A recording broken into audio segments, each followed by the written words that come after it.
두 번째 세션을 시작하도록 하겠습니다. 두 번째 세션은 청년층의 삶의 질 현황과 측정 방안에 대해서 발표와 토론이 있을 예정입니다.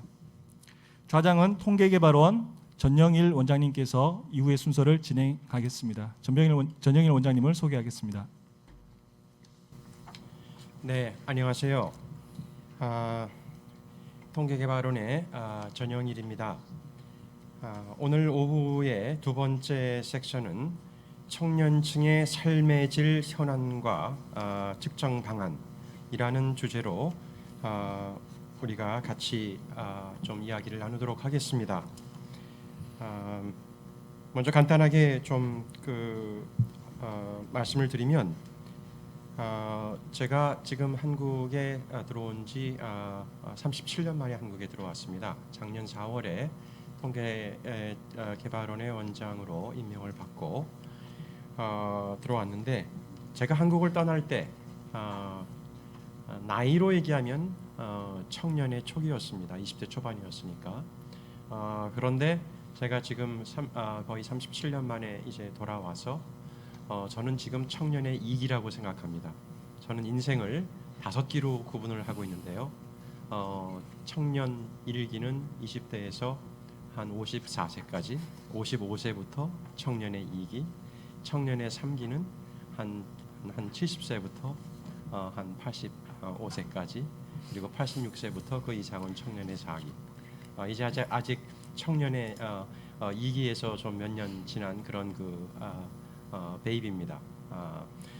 말씀을 드리는 이유는 저도 이 청년층의 어떤 그 삶이나 삶의 질에 대한 관심을 연구를 사회학자로서 오랫동안 해나가면서 항상 관심이 있었고, 오늘 그런 그 주제를 가지고 저희 그 국민 삶의 질 측정 포럼에서 두 번째 섹션을 함께 하게 됐다는 데에서 상당히 반가운 마음이 있습니다. 자, 이번 섹션에서는 우리나라 인구층 중 우리가 전통적으로 얘기하는 청년층의 삶의 질, 나이로 볼 때 하는 그 청년층의 삶의 청년층이겠죠. 그 삶의 질에 대해서 집중적으로 알아보는 시간을 갖도록 하겠습니다. 이번 섹션을 위해 귀한 걸음을 해주신 여러 발표자분들과 토론자분들을 소개해드리겠습니다. 먼저 한국청소년정책연구원 변금선 부연구원님 자리하셨습니다. 네, 그리고 국토연구원의 박미선 연구원님 함께하셨습니다. 그리고 한국노동연구원의 김유빈 연구원님 함께하셨습니다. 그리고 토론회는 제 좌측으로 정인관 숭실대학교 교수님 함께하셨습니다. 그리고 오늘 이 삶의 질 측정 포럼을 공동 주최를 하시는 우리 국회 미래연구원의 박기태 부연구원님 함께하셨습니다. 또한 먼 곳에서 또는 가까운 곳에서 온라인으로 본 포럼을 시청하고 계신 여러분들께도 감사의 말씀을 드립니다. 온라인 질문 및 의견 보내기가 지금 보시는 하단에 보면 있을 겁니다. 바로 그 질문 및 의견 보내기를 통해서 함께 지금 발표를 하고 논의를 하는 과정 가운데서 얼마든지 여러분들의 많은 참여를 부탁을 드립니다. 실제로 이 의견들이나 질문들을 보내실 때 저희들이 본인의 이름이나 그런 것은 공개하지 않고 그 질문들과 커멘트만 저희들이 함께 활용을 하겠습니다. 중간중간에 함께 참여를 부탁합니다. 이제 발표하시는 우리 세 분이 계시는데요. 각 발표는 20분 내에 진행되고 토론의 발제는 10분 주어지겠습니다. 특별히 온라인으로 진행되는 이런 포럼이기 때문에 시간을 그 안에서 잘 지켜주시면 우리 특별히 지금 시청하고 있는 온라인으로 시청하고 계시는 분들이 저희들이 좀 가능하면 많이 이 토론에 이 대화로 또 참여하실 수 있도록 기회를 드리고자 합니다. 자, 그러면 이번 섹션의 첫 번째 발표자이신 한국청소년정책연구원 청년연구센터의 변금선 부연구원님을 모시겠습니다. 오늘 변금선 그 박사님께서는 청년층의 삶의 질 격차에 대해서 말씀해 주시겠습니다. 네, 변 박사님. 네, 안녕하세요. 네, 발표를 하게 된 청소년정책연구원 청년연구센터의 변금선입니다. 제가 오늘 발표를 할 주제는 청년층의 삶의 질 격차에 관한 연구이고요. 이 연구는 저희 청년연구센터장이신 저희 김기환 박사님과 같이 연구를 진행했던 것이고, 좀 양해의 말씀을 드릴 것은 이제 예전에 연구를 진행했던 내용이어서 2018년, 17년 기준의 데이터를 활용했다는 점 좀 양해 말씀드리겠습니다. 네, 연구 발표 순서는 다음과 같고요.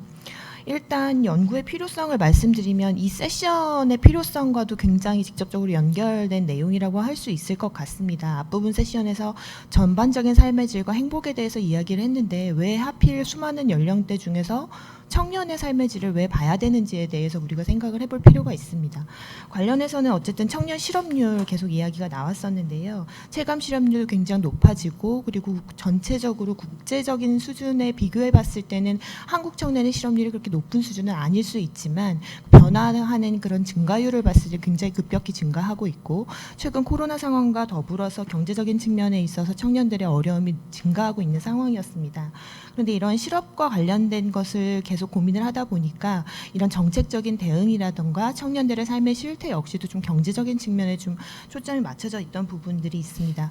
하지만 모두 아시다시피 아동, 청년, 청소년 뭐 이런 여러 가지 그 생애 주기들이 있는데요.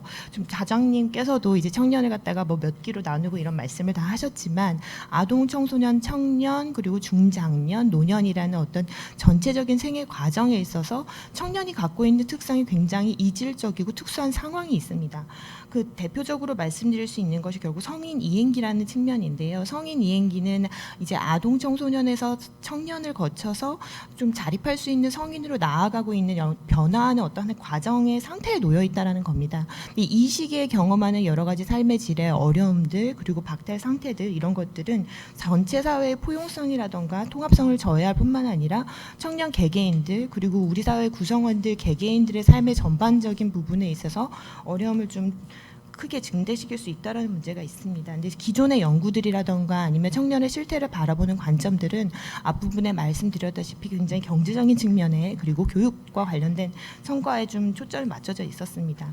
그리고 이제 삶의 만족도라는 어떤 특정한 어떤 문항 하나를 가지고 이제 뭐 평균 점수를 비교한다거나 뭐 이런 식으로 좀 연구가 이루어졌는데요. 이 연구에서는 어떤 측면으로 봤냐면 앞부분 세션에서도 많은 분들이 얘기를 해주셨지만 객관적인 어떤 조건과 주관적인 상태들의 다양한 다면적인 그런 영역들의 변수들을 이용을 해서 청년 개개인들이 삶의 질의 수준이 어떤 상태에 놓여 있는지를 보고 그리고 또 주목한 부분은 이 청년을 대상으로 했기 때문에 청년 집단 안에 내적인 격차가 과연 얼마큼 발생하고 있는지를 확인했습니다. 그리고 이제 4차원성에 대해서도 굉장히 말씀들을 많이 해주셨는데요. 기존의 어떤 지표들이 특정한 그 지표 변수의 평균적인 비율이라던가 상황들을 봤다면 이 연구에서는 사실 개인 데이터를 가지고 분석을 했기 때문에 개개인이 어떤 상태에 놓여 있는지에 대한 그 영역별 중첩성에 좀 주목을 해봤습니다. 그래서 각 영역에 있어서 삶의 질이 낮은 어떤 영역들이 얼마큼 중첩이 되고 그러한 중첩된 다차원적인 격차를 경험하는 청년들의 특성이 어떠한지를 살펴봤습니다. 그리고 또 한 가지 좀 주목해서 보고 싶었던 부분은 앞부분에 이제 격차에 대한 이야기들도 많이 나왔는데 과연 이 격차가 어떻게 측정을 해야 될 것인가 저도 굉장히 고민은 되는데요. 여기서는 좀 격차를 영역에 있어서의 삶의 질이 높고 낮은 수준의 어떤 격차로 확인을 하고 또 사회 구조적인 불평등의 측면에서 청년에게 굉장히 중요한 거는 이 청년들은 결국에 가구에 어떤 속해 있다가 독립을 해 나가는 성인으로 이행해 나가는 사람들이라는 점에서 어떤 불평등의 세대 간 이전이 굉장히 중요합니다. 근데 우리가 일반적으로 불평등의 세대 간 이전을 볼 때 소득의 어떤 뭐 관련성을 보기도 하지만 기존의 연구들을 좀 봤을 때는 부모의 어떤 가족 배경, 그러니까 나의 아버지나 어머니의 그 교육 수준이라던가 아니면은 뭐 직업지를 통해서 보는데요. 여기서는 사회 구조적 불평등을 좀 부모의 어떤 교육 수준을 통해서 좀 확인을 하고 이러한 그 삶의 질의 격차가 세대 간 이전이라는 측면에서도 좀 나타나는지 좀 탐색적으로 확인을 했습니다. 네, 일단 청년이라고 했을 때 과연 그럼 청년의 연령 굉장히 이게 쟁점이 되는 부분인데요. 지금 현재 이제 청년 기본법이 2월에 이제 시행이 돼서 8월 이제 시행 예정인데 이 법에서는 청년의 연령을 19세에서 34세로 정의를 했습니다. 근데 모두 아시다시피 그 청년 고용 촉진 특별법이나 이런 곳에서는 20대까지 청년을 갖다 보통 제한을 하고 외국의 뭐 OECD 국가에서 뭐 청년들에 대한 빈곤을 할 때는 24세로 이 청년 연령을 갖다가 구분하기도 합니다. 근데 우리나라에서 특히나 이제 기본법에서 34세로 이제 정의를 한 것은 그 성인으로 이행하는 과정에 있어서 지연되고 지체되는 현상이 발생되는 그런 지점들 때문에 30대 초반까지도 청년 연령으로 봐야 된다라는 그런 사회적인 좀 요구가 있었습니다. 그래서 법적인 연령은 청년은 19에서 34세인데 이 연구에서는 저희가 19세부터 29세 결국에는 좀 20대 청년에 좀 초점을 맞췄습니다. 왜냐하면 이 청년들한테 청년이 몇 세라고 생각합니까? 라고 물어봤을 때 청년들이 생각하는 청년 연령 인식이 20대였습니다. 그래서 일단은 스스로 청년이라고 생각할 수 있는 어떤 그런 연령대에 좀 초점을 맞춰서 분석을 해야겠다라는 생각을 해서 일단은 여기 연구에서는 청년을 20대 청년으로 정의를 했습니다. 그리고 청년층의 삶의 질을 볼 때 앞부분에 대한 이 부분은 말씀을 드리긴 했었는데요. 청년 정책이 올해부터는 체계적으로 좀 더 추진될 여러 가지 기반들이 완성된 것은 사실입니다. 근데 기존의 10여 년 동안 청년 정책이 어떻게 발전해 왔는지를 보면 대부분의 청년 정책이 뭐 일자리 중심으로 되어 왔던 것이 사실입니다. 그러하다 보니까 일자리 외의 다양한 영역에 있어서 청년들의 삶의 실태에 대해서는 크게 주목을 받아왔지 않았습니다. 그렇다면 청년들의 삶의 질을 어떻게 볼 것인가라고 했을 때 이 연구에서는 다중격차라는 어떤 개념에 좀 초점을 맞추고자 합니다. 이 다중격차라는 말 자체가 조금은 좀 익숙하지 않을 수도 있고 익숙한 영역일 수도 있는데요. 앞에 말씀을 드렸듯이 격차란 것은 결국에 어떤 상태의 차이를 의미를 합니다. 이 연구에서는 각 영역에 있어서 삶의 질이 높고 낮음의 차이를 통해서 격차를 확인을 하고 또 다른 한편으로는 다중격차라는 측면에서 다양한 영역에서 그 격차들 즉 삶의 질이 낮은 경험을 하는 청년들이 어떤 영역에서 중첩된 그런 상태를 경험하는지를 확인을 했습니다. 그리고 또 한 가지 더 나아가서 좀 더 이 격차의 그런 의미를 좀 보기 위해서는 개인이 바꿀 수 없는 사회경제적인 지위 혹은 출생 상태에 있었을 때 여러 가지 지위에 따른 극복할 수 없는 어떤 불평등의 상태를 갖다가 같이 보는 게 중요한데 이 연구에서는 그런 수준까지 좀 보기는 좀 어려웠고요. 탐색적으로 인구사회학적인 특성과 아까 말씀드렸던 부모의 가족 배경을 중심으로 그 격차를 확인을 하였습니다. 네, 이 연구에서는 저희 연구원에서 조사를 하고 있는 청년 사회경제 실태조사 자료를 활용을 했고요. 이 조사 자체는 만 15세부터 39세까지 2,700명을 대상으로 조사를 하는 데이터입니다. 근데 이 연구에서는 88년생부터 98년생, 그러니까 2017년 기준으로 20대 청년에게 초점을 맞춰서 분석을 했다는 점 말씀드리겠습니다. 분석 방법을 좀 설명을 드리면요. 이제 삶의 질을 어떻게 측정할 것인가에 대해서는 앞부분에서도 많이 말씀을 하셨는데 이 연구에서는 기존에 이제 한국인의 삶의 질 영역을 갖다가 구성하는 11개 영역 중에서 이 데이터에서 확인할 수 있는 6개 영역에 좀 한정해서 확인을 하였고요. 다중격차 집단을 식별하는 데 있어서는 각 영역 6개 영역 중에 3개 이상 영역에서 삶의 질이 낮은 것으로 확인된 그 청년들을 다중격차 상태에 놓여 있는 청년으로 좀 정의를 했습니다. 그리고 세 번째로는 그러한 집단들의 특성과 현황들을 좀 이렇게 기술적인 부분에서 좀 확인을 하였고요. 마지막으로는 과연 그렇다면 이런 중첩된 영역에서 삶의 질이 낮은 청년들이 왜 그러한지에 대해서는 선형 확률 모형을 적용해서 분석을 했습니다. 그 6개 영역에 대해서는 아래 그 그래프에 나와 있는데요. 경제, 교육, 노동, 건강, 사회관계, 시민참여, 행복 이렇게 6개 영역으로 나눴습니다.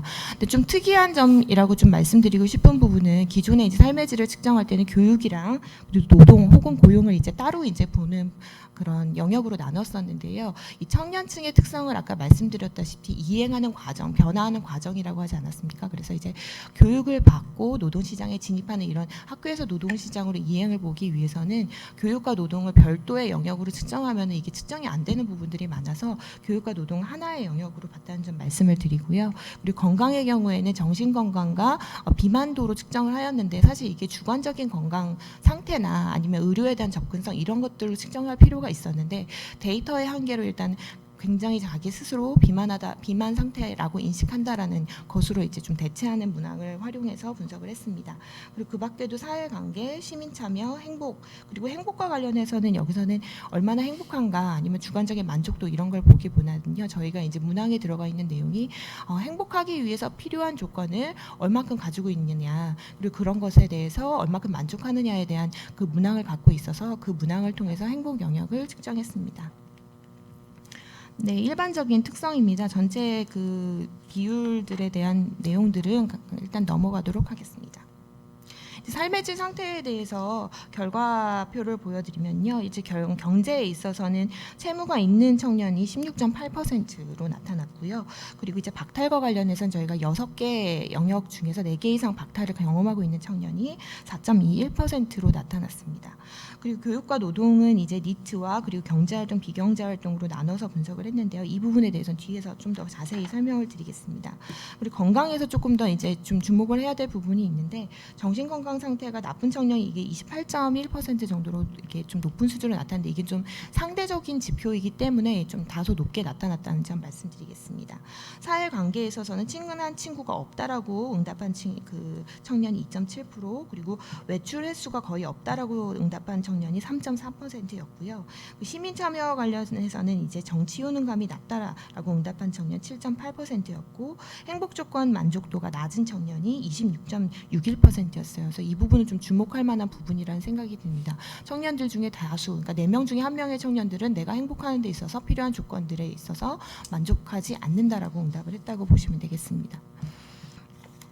영역별 삶의 질이 낮은 청년들의 비율을 좀 영역별로 다시 한번 재구성해 본 건데요. 아까 말씀드렸듯이 정신건강 영역의 그 영향으로 인해서 건강 부분에 있어서 삶의 질이 낮은 비율이 굉장히 높게 나타나고, 행복 조건도에 있어서 굉장히 높은 비중을 나타냈으며, 그리고 이제 경제에 있어서도 부채를 가지고 있는 청년들, 그리고 박탈을 경험한 청년들의 비중이 높은 것으로 인해서 조금 다소 높은 것으로 나타났습니다.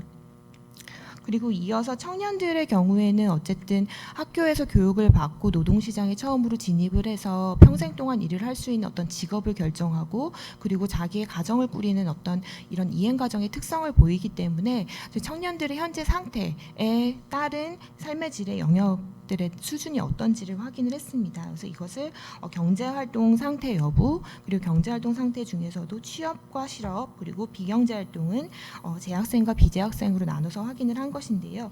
여기서 보시는 것처럼 건강에 있어서 그 삶의 질이 낮다라고 응답한 청년 비중이 가장 높은 것으로 나타난 그 청년들의 상태를 보면, 실업 상태이거나 그리고 미취업 중에서도 비재학 청년인 경우에 그 비중이 높게 나타났고요. 그리고 행복 조건에 있어서도 실업 상태와 비재학 청년들, 그리고 경제에 있어서도 실업 상태인 청년들의 그 삶의 질 수준이 낮은 것으로 나타났습니다.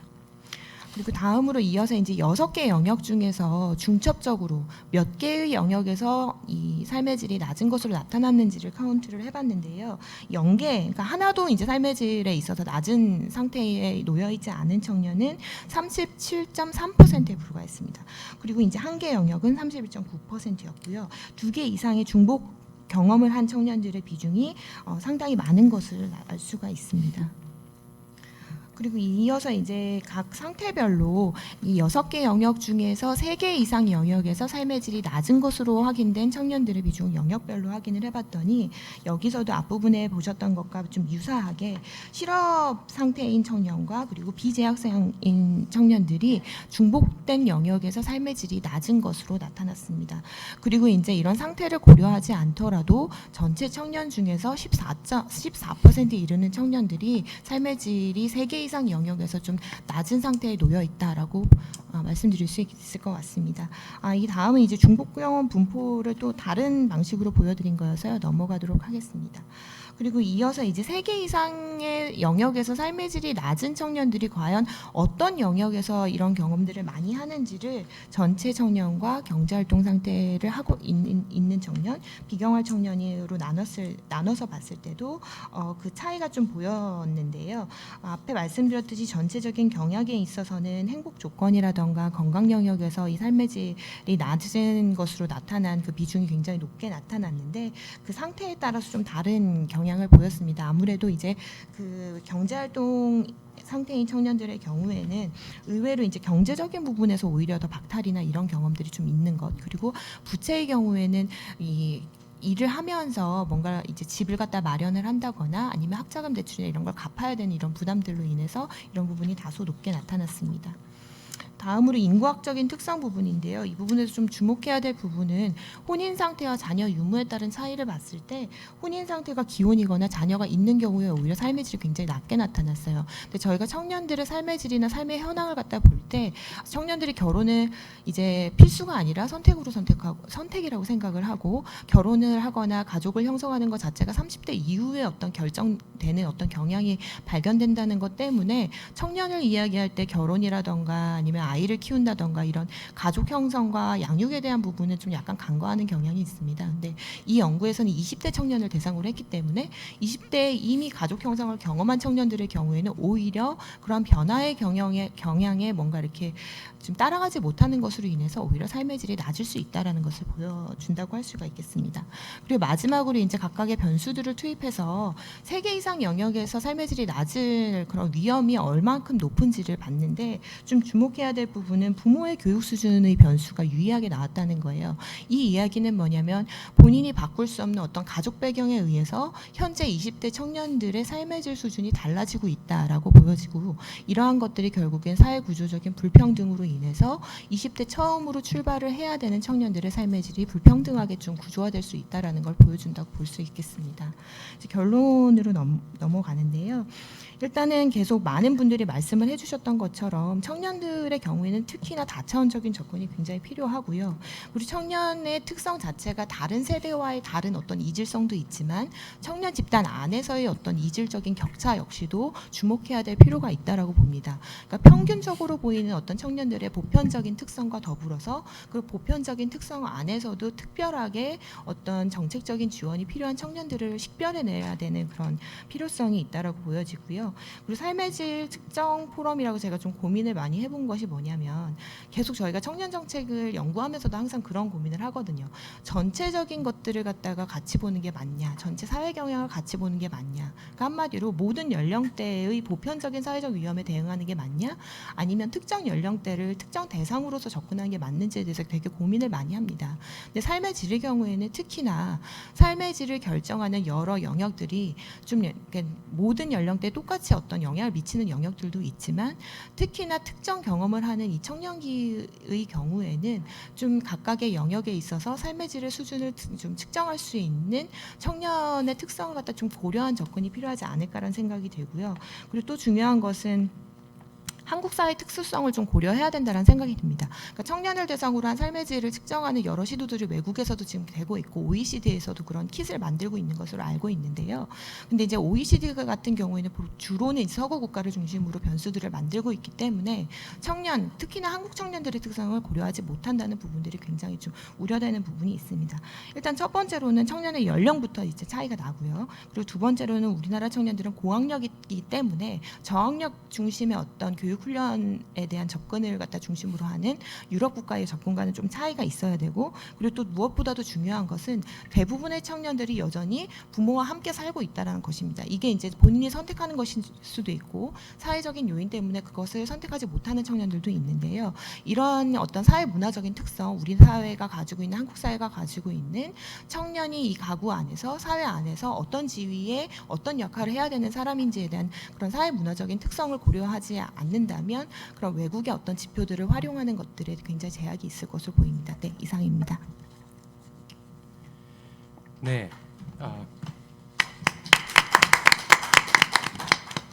네, 변금선 박사님 발표 감사합니다.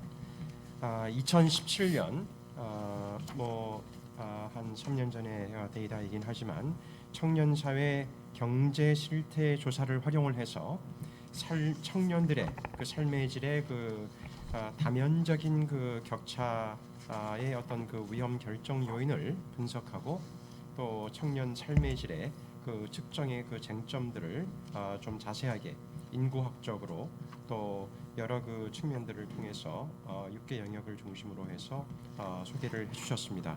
감사합니다. 다음으로는 박미선 연구위원님을 모시겠습니다.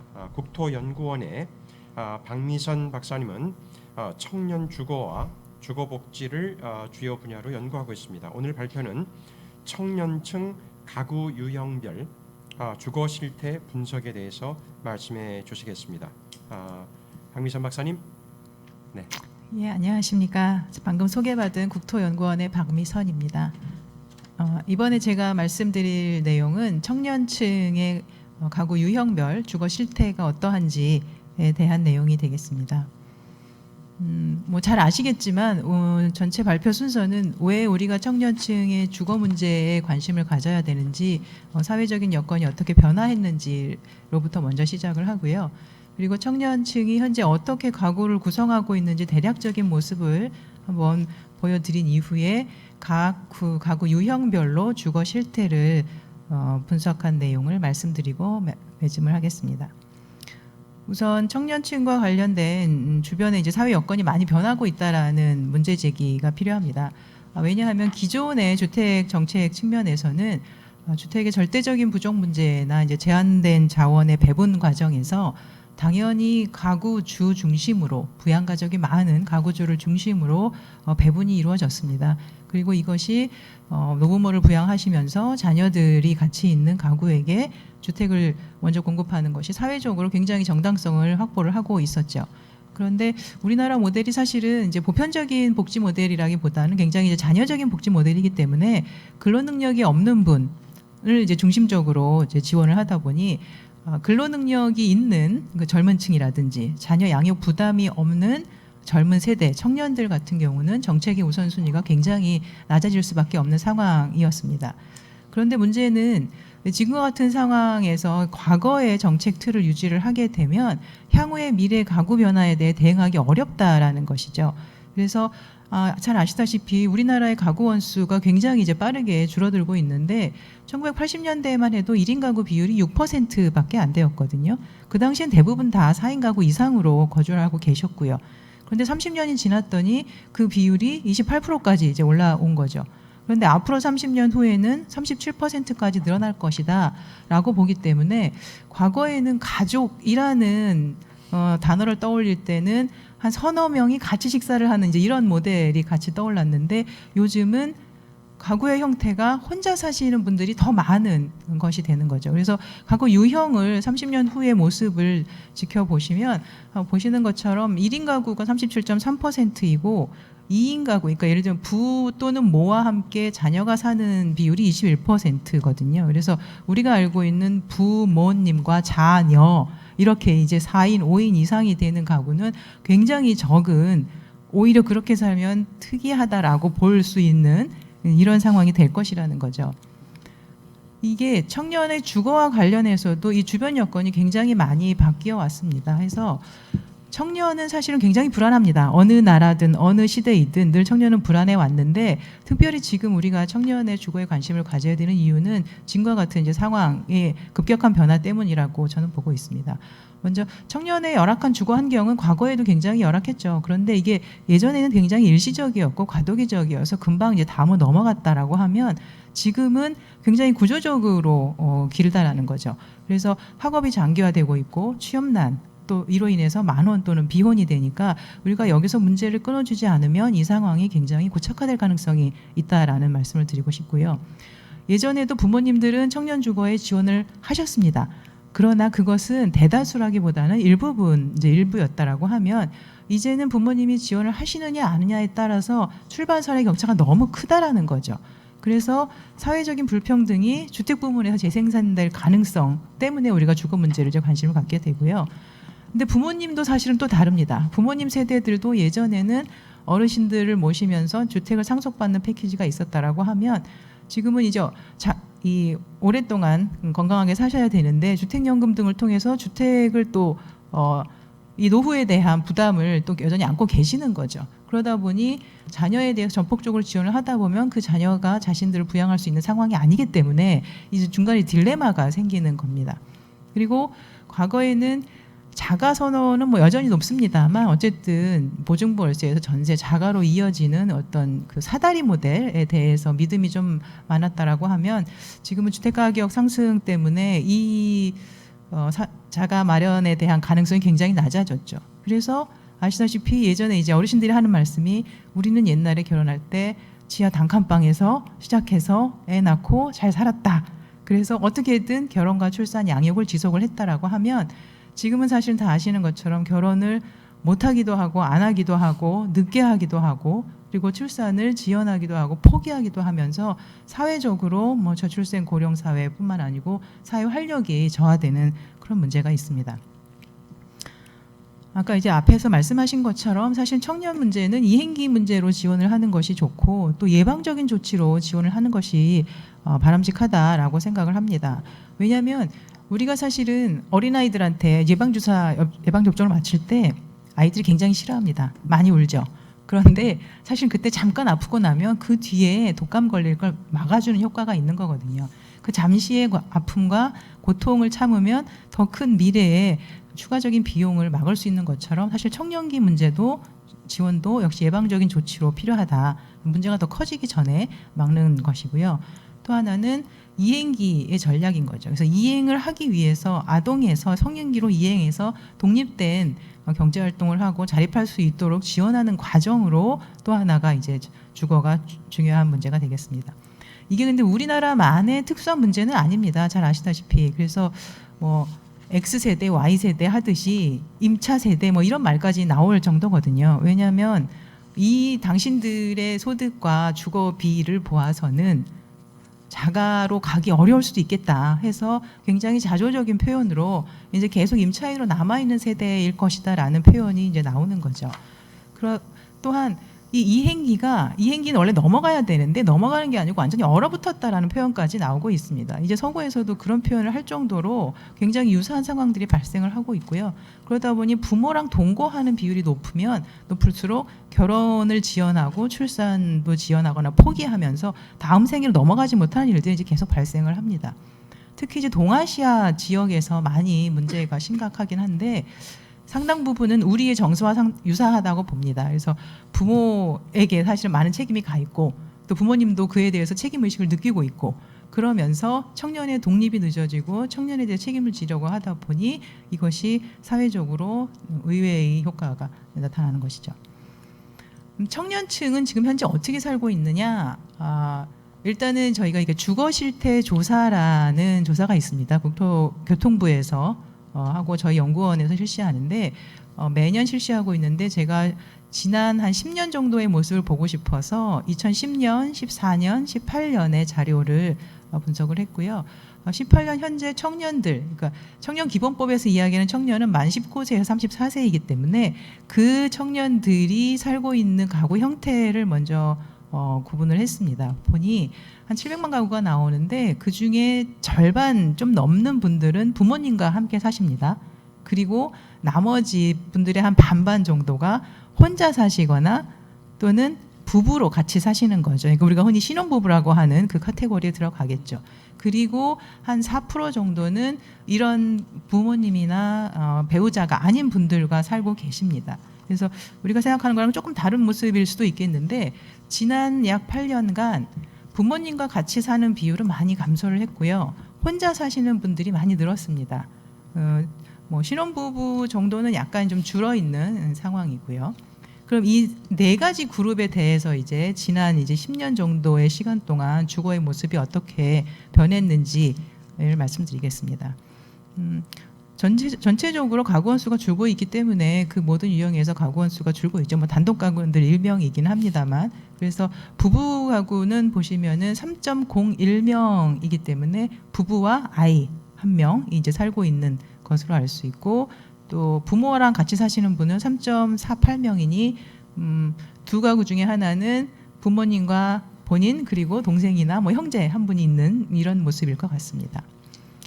주택의 모습은 혼자 사시는 분들은 단독 다가구가 대부분입니다. 한 63%, 58% 이 정도로 비슷하고요. 그리고 부부로 사시는 분들은 점점 더 많이 아파트에 살고 계시죠. 압도적으로 아파트를 많이 선택하십니다. 그리고 부모랑 같이 사시는 분들은 부모님들의 주택 유형이죠. 그래서 대부분 뭐 그 청년 부부보다는 조금 덜하지만 그래도 아파트가 선호도가 굉장히 높고요. 기타 다른 분들과 사시는 분들은 청년 단독 가구랑 상당히 유사한 모습으로 단독 다가구 주택이 높습니다. 가구별로 소비하고 있는 주택의 면적입니다. 그래서 지난 시기 동안에 청년 단독 가구의 그 주거 면적이 많이 줄었습니다. 그래서 혼자 사시지만 사실은 소비하는 면적이 한 30제곱미터 정도 되고요. 두 분이 사실 때, 그 부부가 사실 땐 66제곱미터 정도, 그리고 부모님과 사실 때는 80제곱미터 정도, 이제 이런 모습들이 나옵니다. 점유 형태는 지금 청년 단독 가구는 대부분 보증부 월세로 거주하세요. 그러니까 뭐 1,000만 원에 35만 원 이제 이런 모습인 거고요. 그 모습이 이제 더 강화되고 있고, 부부로 사시는 분들은 2010년 정도에는 그래도 전세가 훨씬 많았어요. 한 44% 정도가 전세로 살고 계셨는데 지금은 거의 절반 가까이가 자가의 모습입니다. 뭐 여러 가지 이유가 있을 것 같고요. 부모랑 사시는 분들은 뭐 부모님의 점유 형태이기 때문에 자가율이 월등히 높습니다. 한 78% 정도가 될 거고, 기타 동거하시는 분들은 보증부 없는 월세도 상당히 높은 모습입니다. 자가로 거주하시는 분들의 현재 주택 가격은 사실 이제 부부 가구 같은 경우는 한 2억 8천만 원 정도, 그리고 부모님과 동거하시는 분들은 한 3억 3천만 원 정도인데, 지난 한 8년 정도 뭐 명목 가격이긴 하지만 거의 뭐 1억 가까이 상승한 모습으로 나타납니다. 전세로 사시는 분들의 격차가 되게 두드러지기도 하는데요. 청년 단독 가구는 지금 현재 한 뭐 7,700 정도인데, 부부나 부모님과 사시는 분들이 한 1억 8천 가까이 됩니다. 근데 이게 2010년에 가면 그 차이가 그렇게 크지 않았던 거죠. 한 3천, 4천만 원 정도의 전세금 차이가 있었는데, 지금 2018년 시점에서는 보면 그 전세금 규모에서도 거의 1억 가까이 차이가 난다는 거죠. 그러니까 청년이라고 해서 같은 청년은 아닌 거죠. 누구랑 어떻게 살고 있느냐에 따라 주거의 모습은 굉장히 큰 차이가 나타나고 있는 것을 확인할 수 있습니다. 그러다 보니 보증부 월세 거주하시는 분 모습은, 사실 청년 단독 가구는 대부분이 보증부 월세인데 보증금 1,000만 원에 월세 한 35, 6만 원 정도 내시는 게 대표적인 모습입니다. 그리고 혹시 청년 부부나 부모님과 사시는 분들 중에도 보증부 월세 거주하시는 분들은 한 3천만 원 보증금에 한 35만 원 정도의 월세를 내고 계십니다. 아까 말씀드린 것처럼 청년 단독으로 사시는 분과 기타 동거 가구가 굉장히 유사한 모습이고요. 상대적으로 청년 부부 가구와 부모 동거 가구가 굉장히 유사한 모습을 좀 보이고 있습니다. 그러다 보니 주거비 부담이 꽤 높죠. 그래서 주거비 부담을 보통은 자신의 월 소득에서 월세가 차지하는 비율인데, 우리가 이제 보증금이 있기 때문에 보증금을 월세로 좀 환산을 하는 방식을 사용을 합니다. 그래서 지금 한 18% 정도로 나오고 있고요. 그런데 이 부담이 한 30%를 초과한다라고 하면 임대료 부담이 과도하다라고 저희가 보고 있는데, 전체 소득의 3분의 1을 임대료로 내고 나면 나머지 이제 생활비에 큰 영향을 미칠 수밖에 없겠죠. 근데 이런 가구들이 청년 혼자 사시는 경우는 한 3분의 1 이상이 주거 부담이 굉장히 과도한 걸로 나오고 있습니다. 다른 가구에 비해서 굉장히 높은 수준이고요. 이게 또 기타 동거 가구도 역시 비슷하게 높은 것으로 나오고 있습니다. 당연히 이에 따라서 주거비 부담에 대한 체감도가 매우 부담된다라는 수준이 높을 수밖에 없고요. 그리고 또 최저주거 기준 미달 가구도 전국적인 평균에 비해서 청년 단독 가구가 굉장히 높습니다. 그래서 10명 중에 1명 혼자 사시는 청년은 최저주거 기준 미달에 처해 있는 것으로 나타날 정도입니다. 청년 정책에 대해서 그러면 앞으로 주거 정책에서 어떤 부분을 더 희망하시느냐라는 물음이 있습니다. 이것은 보통 현재의 주거 상태보다 조금 더 나은 상태로의 희망이 많이 나타나더라고요.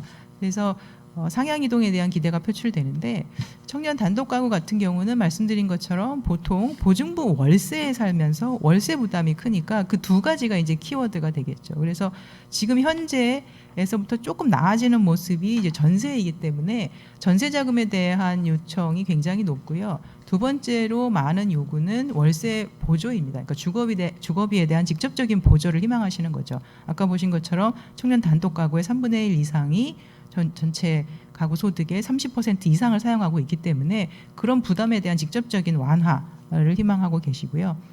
청년 부부 가구 같은 경우는 현재 자가가 많고 그 다음에 이제 전세이기 때문에 그런 이제 구입 자금에 대한 좀 더 많은 대출이라든지 이자 지원이라든지 이제 이런 식의 대출 사업에 대한 기대가 높습니다. 그리고 기타 동거 가구도 아까 보신 것처럼 청년 단독 가구와 굉장히 유사한 형태의 지원을 요청하고 있습니다. 저는 이제 마지막으로 그 조금 더 포용적이고 지속 가능한 미래를 위해서 우리가 청년 주거를 생각해 보아야 한다라는 말씀을 드리고 싶습니다. 우리가 예전에 전통적으로 주거 사다리라는 말들을 사용을 했는데 어쨌든 조금 더 시작은 조금 미미하지만 조금 더 나은 한 스텝씩 올라가서 결국은 이제 자가로까지 올라갈 수 있다라는 이제 희망적인 표현인 거죠. 그런데 최근에는 영국을 중심으로 한 이제 학계에서는 하우징 레더라기보다는 이제 트레드밀이다라는 표현을 써요. 그 트레드밀이 우리말로 이제 러닝머신이죠. 러닝머신이라는 것은 재미있는 것이 그게 우리가 이제 운동을 위해서 뛸 때는 굉장히 좋습니다만 그 속성이 그 자리에서 계속 뛰어야 현재의 자리를 유지를 하는 거죠. 그래서 내가 뛰지 않으면 그 자리에서 탈락을 하는 형태라는 것이죠. 그래서 특히 저소득 가구들에게 하우징 레더는 더 이상 작동하지 않을 수 있다. 오히려 이들은 아무리 열심히 일을 해도 잘못하면 어느 순간 내가 갑자기 멈추면 뭐 현재와 같은 급작스러운 경제 위기에서 소득이 감소하게 되면 언제 갑자기 탈락할 수 있는 위기일 수 있다. 그래서 주택 정책이 조금 더 이런 청년들에 대해서 또는 저소득 가구에 대해서 적극적으로 대응을 해야 한다라는 그런 이야기들이 많이 나오고 있습니다. 그래서 뭐 우리나라도 굉장히 열심히 지금 청년 주거에 대해서 관심을 가지고 있고 오늘의 포럼도 그 삶의 질도 마찬가지로 청년층에 대해서 관심을 가지고 있는데 조금 더 적극적인 모습으로 우리 청년층 주거가 나아지기를 기대합니다. 이상으로 발표 마치겠습니다. 감사합니다.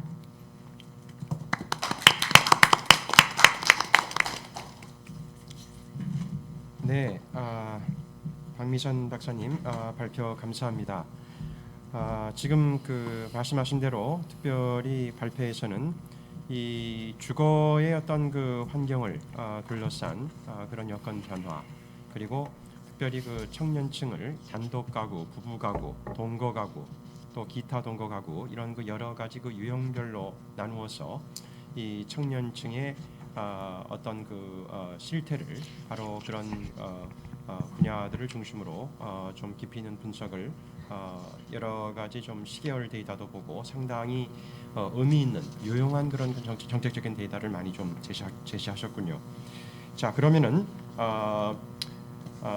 계속해서 지금 그 온라인으로 시청하시는 분들이 질문이나 코멘트를 얼마든지 하실 수 있으세요. 올려주시면 저희들이 곧 이어지는 종합 토론에서 그러한 질문들이나 코멘트를 활용하겠습니다. 바로 그 유튜브에 올려 있는 질문 및 의견 보내기 그 난을 사용하시면 본인의 그 신원을 밝히지 아니하고 저희들이 얼마든지 그 질문이나 코멘트를 활용을 하게 됩니다. 자 다음은 세 번째 발표자이신 한국노동연구원의 김유빈 연구원님을 모시겠습니다. 김유빈 박사님은 대통령 직속 일자리위원회 청년분과위원회 및 고용노동부 청년고용포럼위원으로서 청년 삶의 질 개선 방안을 주요 분야로 연구하고 있습니다. 오늘 발표는 청년층의 일자리와 생활 실태에 대해 말씀해 주시겠습니다. 네, 김유빈 박사님. 네, 노동연구원 김유빈입니다. 이번 세션은 이제 청년의 삶의 질 측정에 대한 세션인데 앞서서 이제 발표하신 전반적인 만족도 그리고 주거에 있어서 또 발표가 있었고요. 저는 이제 청년층의 일자리를 중심으로 말씀을 좀 드리려고 합니다. 이 일자리라는 것이 삶에 있어서 아주 중요한 또 영역이라고 볼 수가 있겠고요. 더불어서 통상적으로 저희가 이제 삶의 질에 큰 영향을 미치는 요인들을 말을 할 때 소득을 우리가 꼽게 되는데 이 소득의 원천이 또 일자리라는 것이죠. 그래서 이런 관점에서 청년들의 삶의 질을 측정하기 위해서는 또 일자리의 실태를 꼭 한번 살펴봐야 된다라는 문제의식을 가지고 있고요. 더불어서 이러한 이제 일자리의 어려움, 청년들이 가지는 어려움은 소득의 불안정성으로 이어지고 또 소득의 불안정성은 앞서 발표와 같이 전반적인 삶의 만족도라든지 또 생애 주기별로 있어서 결혼, 출산, 육아 등 전반적인 삶의 이제 진락화로 이어지는 것이기 때문에 일자리 문제는 아주 좀 청년들에 있어서 좀 시급한 문제다라고 볼 수가 있을 것 같습니다. 그래서 아까 말씀드린 대로 이제 청년층의 일자리와 생활 실태를 중심으로 간략하게 말씀을 드리고요. 더불어서 이제 이 일자리의 질 향상을 위한 앞으로의 정책 방향에 대해서도 간략하게 말씀을 드리도록 하겠습니다. 앞서 이제 청년의 정의에 대해서 간략하게 말씀을 해주셨다시피 이제 고용 측면에서는 이 청년고용 촉진 특별법에 청년의 정의를 15세에서 29세로 두고 있고요. 다만 이제 아까 말씀해주셨다시피 청년층의 어려움 자체가 이제 30대 초반까지도 넘어가고 있는 상황이기 때문에 중앙 정부의 대부분의 고용 정책은 15세에서 34세까지를 포괄을 하고 있고 또한 남성 같은 경우에는 이제 군대 문제가 있기 때문에 군복무의 문제가 있기 때문에 39세까지도 정책의 대상으로 포괄을 하고 있습니다. 말씀 주셨다시피 이제 OECD와 같은 타 해외 국가에서는 15세에서 24세로 정의를 대부분 하고 또 29세도 병행을 하고 있는데 우리나라는 이제 대학 진학률이 워낙 높고 그로 인해서 노동시장의 진입이 지연되고 있는 현상이 워낙 두드러지고요. 더불어서 아까 말씀드린 남성의 군복무 문제 또 이러한 것으로 인한 이제 독립이 상당히 다른 나라들에 비해 늦어진다는 점에서 이렇게 넓게 포괄을 하고 있다고 보시면 되겠습니다. 밑에 보시는 여러 가지 이제 단어들이 있는데요. 열정페이라든지 미생, 캥거루족, 달관세대 이런 것들은 이제 청년들이 자기 자신의 스스로의 어려움을 또 표현하는 용어라고 보시면 될 것 같아요. 열정페이라고 하면 이제 이 청년들의 실습생, 견습생에 있어서 열악한 임금 조건이라든지 근로 조건을 의미하는 것이고, 문송합니다 같은 경우에는 이제 문과생들의 취업의 어려움, 그리고 캥거루족 같은 경우에는 독립이 계속해서 늦어져서 이제 부모와 같이 살고 있는 이런 청년들의 어려움들을 이제 칭하는 용어라고 볼 수가 있겠죠. 우리가 흔히 이제 이 SNS에서 이제 활용되고 있는 용어들을 빅데이터 분석을 하고도 있는데 이런 용어들이 어느 정도 활용되고 있는지를 통해서 청년층의 어려움도 우리가 좀 간접적으로나마 좀 살펴볼 수 있는 기회가 될 것 같습니다. 이제 본격적으로 청년층의 일자리 현황에 대해서 말씀을 드릴 텐데요. 일자리 현황을 말씀드리기 전에 이제 인구 동향이 자체가 우리 흔히 말하는 고용 지표인 고용률이라든지 실업률에 큰 영향을 주기 때문에 인구 동향을 간략하게 살펴볼 필요가 있겠습니다. 우리가 잘 아시다시피 우리나라의 인구는 이제 본격적으로 한 2030년대부터 감소 추세에 이제 접어들 것이다라고 하는 전망들이 많은데요. 이 청년층 인구가 이미 청년층 인구에 있어서는 이미 90년대부터 감소 추세에 들었다는 점은 아마 모르고 계시는 분도 많을 거라고 생각을 합니다. 이미 90년대부터 줄어들어서 지금은 이제 저출산의 영향으로 조금 더 감소 추세가 본격적으로 두드러질 텐데 아까 말씀드렸다시피 청년의 연령대가 15세에서 29세로 약간 좀 넓은데 조금 차이점을 보인다고 할 수 있는 점은 15세에서 24세 인구는 이미 감소 추세에 있지만 우리가 가장 이 노동시장에 있어서 핵심 근로 연령층이다라고 볼 수 있는 25세에서 29세 인구는 아직까지도 증가 추세에 있다는 것이죠. 더불어서 이 연령대 인구가 계속해서 실업자가 축적되고 있다라는 점을 고려하면 이 연령대를 중심으로 취업난이 조금 더 심각해질 것이다라는 이제 우리가 전망을 할 수 있는 것이고요. 정부가 이제 2018년도에 이제 3.15 대책을 냈는데 3.15 대책의 근거에 있어서 앞으로 수년간 청년층의 어려움이 가속화될 것이다라는 근거가 이 핵심 근로 연령층의 증가에 있다라고 보시면 될 것 같습니다. 이제는 이제 청년 고용 지표를 중심으로 말씀을 드릴 텐데요. 사실 청년층의 고용 지표는 지금까지 2019년도까지만 해도 상당한 개선 추세를 보이고 왔다가 이번 코로나 여파로 인해서 완전히 이 개선 추세가 다시 역전이 되는 현상을 보이고 있기 때문에 코로나 이전과 이후의 상황을 좀 달리해서 좀 볼 필요가 있습니다.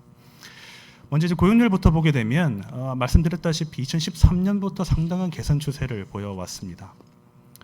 이것을 조금 더 세부 연령대로 보게 되면 가장 낮은 15세에서 19세 연령대의 고용률 같은 경우에는 7% 초반으로 상당히 낮은 연령대죠. 물론 이 연령대는 학령으로 봤을 때는 고등학교 재학의 연령대이기 때문에 큰 문제가 있겠냐라고 생각하는 분들도 계시겠지만 사실 이 연령대의 고용률이 타 선진국과 비교해서 가장 큰 격차를 나타내고 있습니다. 그만큼 다른 나라 같은 경우에는 대학 진학률이 낮고 적정하다라고 이제 표현할 수도 있겠죠. 그만큼 이제 선취업 후진학 자체가 활성화되어 있는데 우리나라 같은 경우에는 이 선취업 후진학 문화가 아직 활성화되지 않다라고 볼 수가 있겠고요. 반대로 이제 가장 높은 연령대인 이제 25세에서 29세 같은 경우에는 70%를 오히려 상회하는 전체 고용률을 상회하는 고용률인데 어떻게 보면 이제 고용 지표만 봤을 때는 긍정적이다라고 볼 수도 있겠죠. 다만 이것의 양면을 봤을 때는 그만큼 청년층의 노동시장 진입이 더욱더 지연되고 있다라고 이제 볼 수도 이렇게 해석을 할 수도 있겠습니다. 더불어서 이 코로나 여파로 인해서 지금 청년층의 실업난이 가속이 되고 있는 만큼 아마 이 핵심 근로 연령층이라고 할 수 있는 이 25세에서 29세 연령층의 이 실업난이 조금 더 가중될 것이라고도 볼 수가 있겠고요. 그러니까 인구가 감소하고 있음에도 불구하고 이제 보시다시피 취업자 수는 증가하고 있는 만큼 취업자 변동에 있어서도 상당히 개선 추세를 보여왔다라고 볼 수가 있고요. 더불어 좀 고무적인 측면은 우리가 이제 가장 걱정을 하고 있는 연령대가 아까 말씀드렸다시피 25세에서 29세 연령대고 특히나 학력이 높은 이 대졸 쪽의 실업난이 계속해서 가속이 되고 있었다는 점이었는데 18년도 이후로는 25세에서 29세 또 대졸 연령대의 고용률이 상당히 좀 개선이 됐고 또 취업자 수 증가도 두드러졌다는 점에서 우리가 아주 고무적이라고 지금까지는 여겨왔다고 볼 수가 있습니다. 더불어서 이제 일자리 질 측면에 있어서도 이제 나중에 이제 고용 정책에 대해서 말씀을 드리겠지만 지난 정부와 좀 차별된다라고 할 수 있는 점이 청년층의 일자리 질 향상의 도모에 상당히 신경을 썼다는 점입니다. 대부분의 고용 정책을 보게 되면 지금 대기업보다는 중소 중견기업의 지원에 집중을 하고 있고 더불어서 또 정규직 채용을 전제로 하는 고용 장려금이 상당히 많기 때문에 이러한 정책 효과들이 노동시장에 상당히 반영이 되었다라고 볼 수가 있을 텐데요. 단적으로 이제 가장 이 청년층의 일자리 질을 나타낸다고 볼 수 있는 것이 임금 수준이라고 볼 수 있겠고요. 시간당 임금으로 보게 되면 11,000원 수준에서 이제 15,000원 수준까지 올라갔음을 볼 수가 있겠고요. 그 외에 이제 복지수혜 중에서 대표적이라고 할 수 있는 이 고용보험 가입률이라든지 국민연금의 가입률 역시 개선 추세를 보이고 있는 것을 확인하실 수가 있겠습니다. 다만 이제 한계라고 볼 수 있는 점은 여전히 이 18년도 이후에 개선 추세를 보였음에도 불구하고 여전히 국제 수준에 비해서는 상당히 낮은 수준이다라는 것이죠. 아까 말씀드렸다시피 OECD는 15세에서 24세를 기준으로 또 29세도 병행으로 이렇게 보고 있는데요. 보시다시피 OECD 주요 가입국 그리고 평균에 비해서 상당히 낮은 수준, 24세나 29세로 보더라도 물론 우리나라보다 조금 더 고용률이 낮은 나라들도 있기는 한데 그 스페인 같은 이탈리아 같은 나라들은 상당한 이제 경제 위기를 겪은 국가들이기 때문에 우리나라와 이제 비교 대상이라고 보기는 좀 힘든 측면이 있다고 보겠고요. 더불어서 이제 아까 전에도 이제 체감 실업률 얘기를 간략하게 말씀을 해주셨는데 우리나라의 청년 실업률은 아직까지도 증가 추세에 있고 더불어서 체감 실업률과의 격차도 상당히 확대가 되고 있다는 것이죠. 보시게 되면 이제 우리가 실업자를 분류함에 있어서 구직 여부를 대상으로 분류를 하고 있는데 이러한 공식적인 실업자 외에도 구직 활동을 하지 않음에도 일자리를 희망하는 사람들이 있고요. 더불어 지금 일을 하고 있다 하더라도 단시간 일을 해서 소득이 불충분하니까 추가적으로 일자리를 하기를 희망하는 사람들이 있습니다. 이런 사람들을 우리가 이제 시간 관련 추가 취업자라고 부르는데 이러한 불완전 취업자들을 포괄한 개념이 이제 체감 실업률이라고 하는 이제 고용보조 지표가 되겠죠. 보시다시피 이제 5월 기준으로 공식 실업률이 10.8%인데 이 체감 실업률이 22.9%니까 거의 이제 3배 상회하는 3배 정도가 되는 체감 실업률이고 이를 미루어 볼 때는 이제 공식 실업률이 반영하는 이러한 청년들의 어려움보다도 오히려 이 청년들의 실상은 훨씬 더 심각할 수 있다라고 우리가 좀 미뤄도 볼 수가 있을 것 같습니다. 더불어서 우리가 이제 청년의 일자리 질을 평가하는 데 있어서 또 자주 사용하는 용어가 니트입니다. 이제 일을 하지도 않고 그리고 교육을 받지 않고 직업 훈련을 받지 않는 청년들의 비중을 나타내는 것인데요.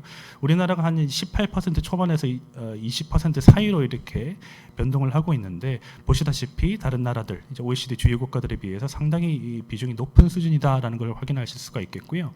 더불어서 다른 나라와 차이점이 있는 부분은 다른 나라 같은 경우는 이제 고졸 쪽의 니트가 상당히 높다라는 것인데 우리나라 같은 경우는 오히려 학력 수준이 높은 대졸 위주의 니트 비중이 상당히 높다는 점에서 우려가 되는 부분이다라고 또 볼 수가 있겠습니다.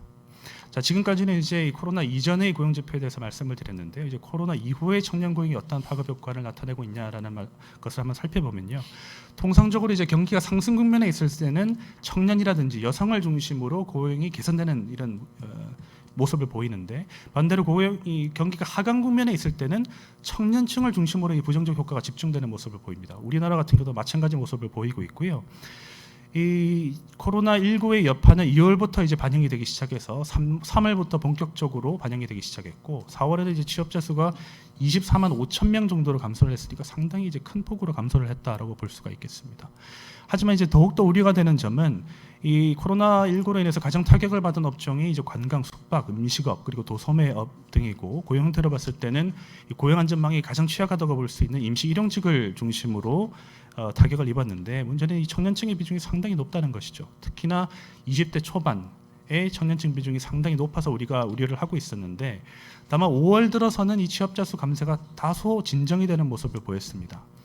하지만 반대로 이제는 25세에서 29세 이 핵심 근로 연령층이라고 볼 수 있는 취업자 수의 감소가 오히려 두드러지고 있다라는 것이 이제 나타나기 시작하면서, 이러한 코로나의 여파가 임시 일용직에서 보다 안정적인 일자리로 전이되는 것이 아닌가 하는 우려를 나타내고 있는 것이고요. 아시다시피 지금 코로나 여파가 재확산 추세를 보이면서 이 안정적인 일자리 취업자 수 감소세가 조금은 더 두드러질 수 있다라는 우려를 개인적으로도 좀 하고 있다고 볼 수가 있습니다. 더불어서 이제 다른 나라 같은 경우도 이제 이 코로나의 이 고용 여파가 상당히 큰 영향을 미치고 있는데, 다른 나라 같은 경우는 이제 청년 실업률의 이 증가 추세가 상당히 두드러지고 있다고 볼 수가 있죠. 그런데 우리나라 같은 경우는 어떠냐 보게 되면 실업률이 오히려 감소하는 추세를 보이고 있습니다. 반대로 이제 비경제 활동 인구의 증가 추세가 두드러진다는 것인데, 이것이 의미하는 바는 이 취업자 수의 감소가 실업자로 빠지는 것이 아니고, 구직 활동을 하는 실업자로 빠지는 것이 아니고, 구직 활동을 하지도 않고 아예 근로 이욕을 잃어버리는 비경제 활동 인구로 편입된다는 점이죠. 훨씬 더 우려를 할 수 있다라는 부분이고요.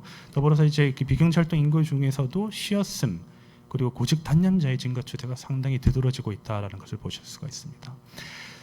더불어서 아까 말씀드린 이제 고용 지표가 가지고 있는 한계에도 주목하실 필요가 있겠는데, 지금 이 코로나로 인해서 일을 하지 않고 일시 휴직을 하고 있다 하더라도 현재는 이제 취업자로 분류가 되는 것이고요. 아까 말씀드렸다시피 단시간 일을 하면서 예를 들어 36시간 미만 일을 하면서 일자리를 추가로 하기를 희망하는 이 시간 관련 추가 취업자도 취업자로 분류가 되고 있다는 점을 감안하면 이 취업률, 고용률이 보여주고 있는 실상보다 훨씬 더 이 취업난이 심각하다라는 모습을 한번 느끼실 수가 있을 것 같습니다. 자, 우리나라 이 청년층이 노동시장에 진입이 지연되고 있다라고 말씀을 드렸는데, 그걸 이제 수치로 좀 살펴보게 되면 청년층이 첫 일자리에까지 입직하기까지 소요된 기간이 평균 11개월이 걸립니다. 상당히 긴 기간이죠. 더불어서 청년층은 졸업하기 전에 재학 중에도 졸업 유예를 하거나 또 휴학을 하는 것까지 고려하면 이게 현실적으로는 11개월보다 더 길다고 볼 수도 있을 것이고요. 이제 옆나라 일본 같은 경우는 졸업 전에 거의 98%의 학생들이 이미 취업을 하고 있다는 점을 고려하면 얼마나 이게 지연 추세가 심각하다라는 것을 아마 느끼실 수가 있을 겁니다. 더불어서 이제 졸업 후 6개월 이상 비중이 계속해서 증가 추세를 보이고 있고요. 그럼 이렇게 힘들게 바늘구멍을 뚫고 입직에 성공한 청년들이 첫 일자리는 얼마나 머물러 있는지를 살펴보면 불과 1년 6개월의 근속기간이 불과하다는 것을 볼 수가 있습니다. 그 주 요인은 이제 근로조건 미스매치로 인한 요인이 거의 한 50%에 육박을 하는데요. 청년들이 힘들게 이제 취업난을 뚫고 취업을 했음에도 불구하고 생각했던 것보다 근로조건이 상당히 열악하다는 것이죠. 아까 말씀드린 임금 조건이라든지 복지 수혜 같은 것들이, 그로 인해서 첫 일자리에서 이제 이직하거나 퇴직하게 되는 현상들, 이제 1년 6개월에 불과한 모습들을 보실 수가 있겠습니다. 이 청년 고용의 원인은 뭐 여러 가지 원인이 있겠는데요. 과거에 이제 대기업 성장 위주 그리고 제조업 성장 위주, 예전에 이제 노동과 자본 투입을 하는 방식으로 우리가 성장을 해왔는데, 이제 제조업 경기가 둔화 측면에 있고 이제 낙수 효과도 한계를 보이면서 더 이상 이제 고동 성장을 하기는 힘든 시기가 벌어진 것이죠. 이로 인해서 기업의 경력직 선호 형상도 더욱더 이제 가속화가 되고 있는 것이고요. 하지만 가장 주요 원인이라고 볼 수 있는 것이 이 양질의 일자리 수급 격차, 우리가 흔히 말하는 미스매치라는 것입니다. 아까 말씀드렸다시피 워낙 근로조건, 이 양질의 일자리와 우리가 흔히 말하는 열악한 일자리의 근로조건 자체가 상당히 크기 때문에 청년층들은 이제 중소기업의 취업을 기피하는 현상을 보이고 있고 그로 인해서 노동시장의 진입이 계속해서 지연이 되고 있다는 것이죠. 이를 단적으로 볼 수 있는 것이 이제 대기업과 중소기업 간의 임금 격차인데요. 정액급여만 해도 대기업 같은 경우 약 350만 원 수준이고 중소기업 같은 경우 한 266만 원 수준인데 이런 정액급여 외에 초과급여라든지 특별급여, 상여까지 포함을 하게 되면 훨씬 더 이 임금 격차는 크다.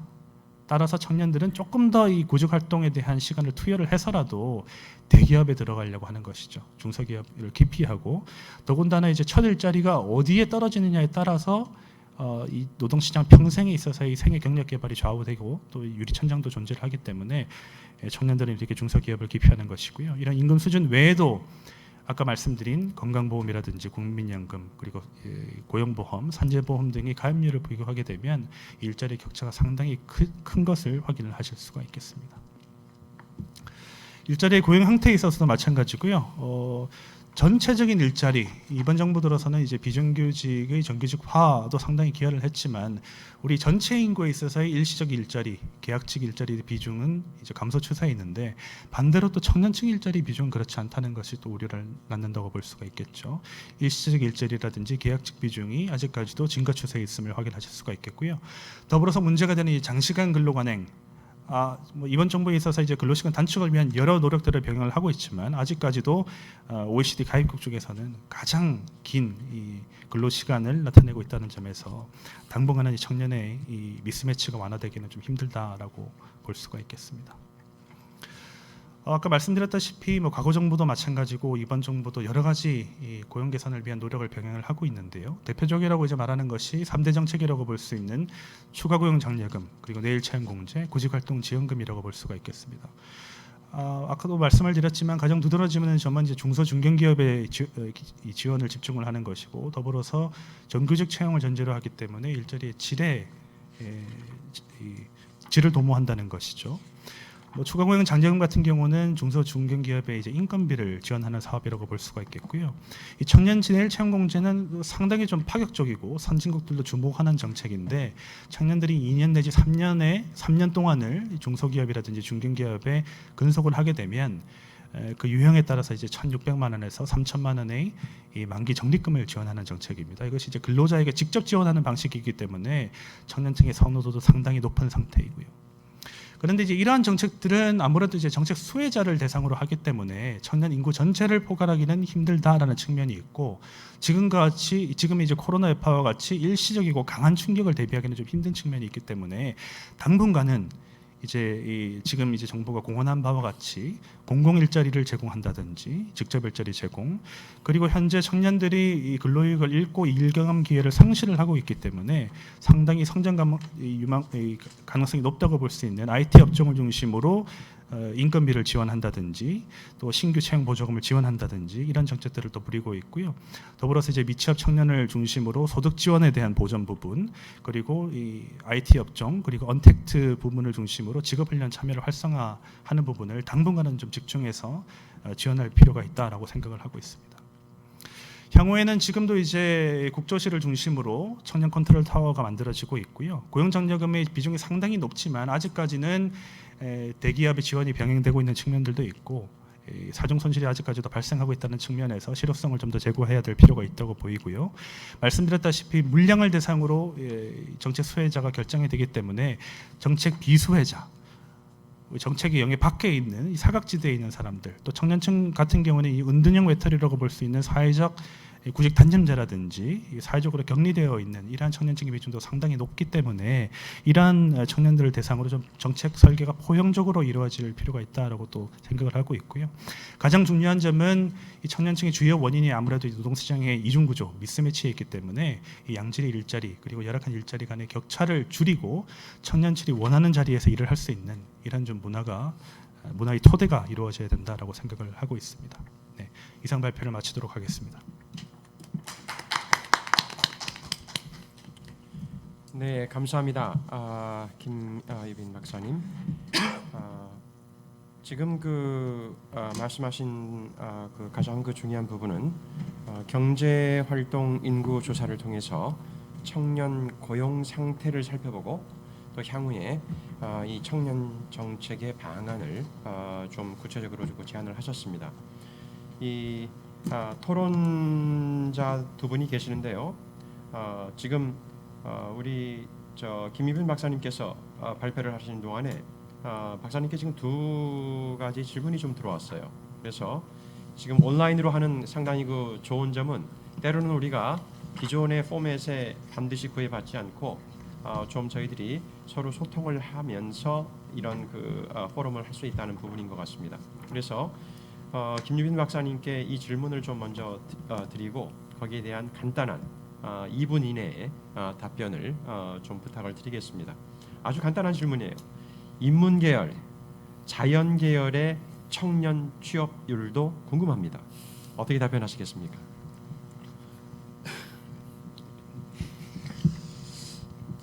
제가 죄송하게도 조금 더 준비를 했어야 됐는데 이 인문계와 자연계열 취업률의 정확한 수치를 지금 기억하기가 좀 힘들어서 수치를 바탕으로 연구하는 사람으로서 제가 지금 말씀드리기는 힘들 것 같고요. 따로 그 연락처를 알려주시면 제가 꼭 책임을 지고 알려드리도록 하겠습니다. 다만 우리가 보통 아까 말씀드렸다시피 이제 문송합니다 하는 단어 자체도 문과와 이과 간의 이 취업률 차이에서 이제 비롯된 것이기 때문에 아무래도 이 이과의 취업률이 문과에 비해서는 상당히 높다라고 이제 볼 수가 있겠습니다. 네, 아주 짧은 답변 감사합니다. 그 나중에 직접 좀 소통을 좀 진행해 주시면 좋겠습니다. 질문 한 가지 더 있어요. 역시 짧은 질문이긴 한데 이런 내용입니다. 청년층 일자리는 구직 여부를 살펴보는 건가요? 아니면 구직 종류를 통한 삶을 보는 건가요? 역시 김유빈 박사님께 드리는 질문입니다.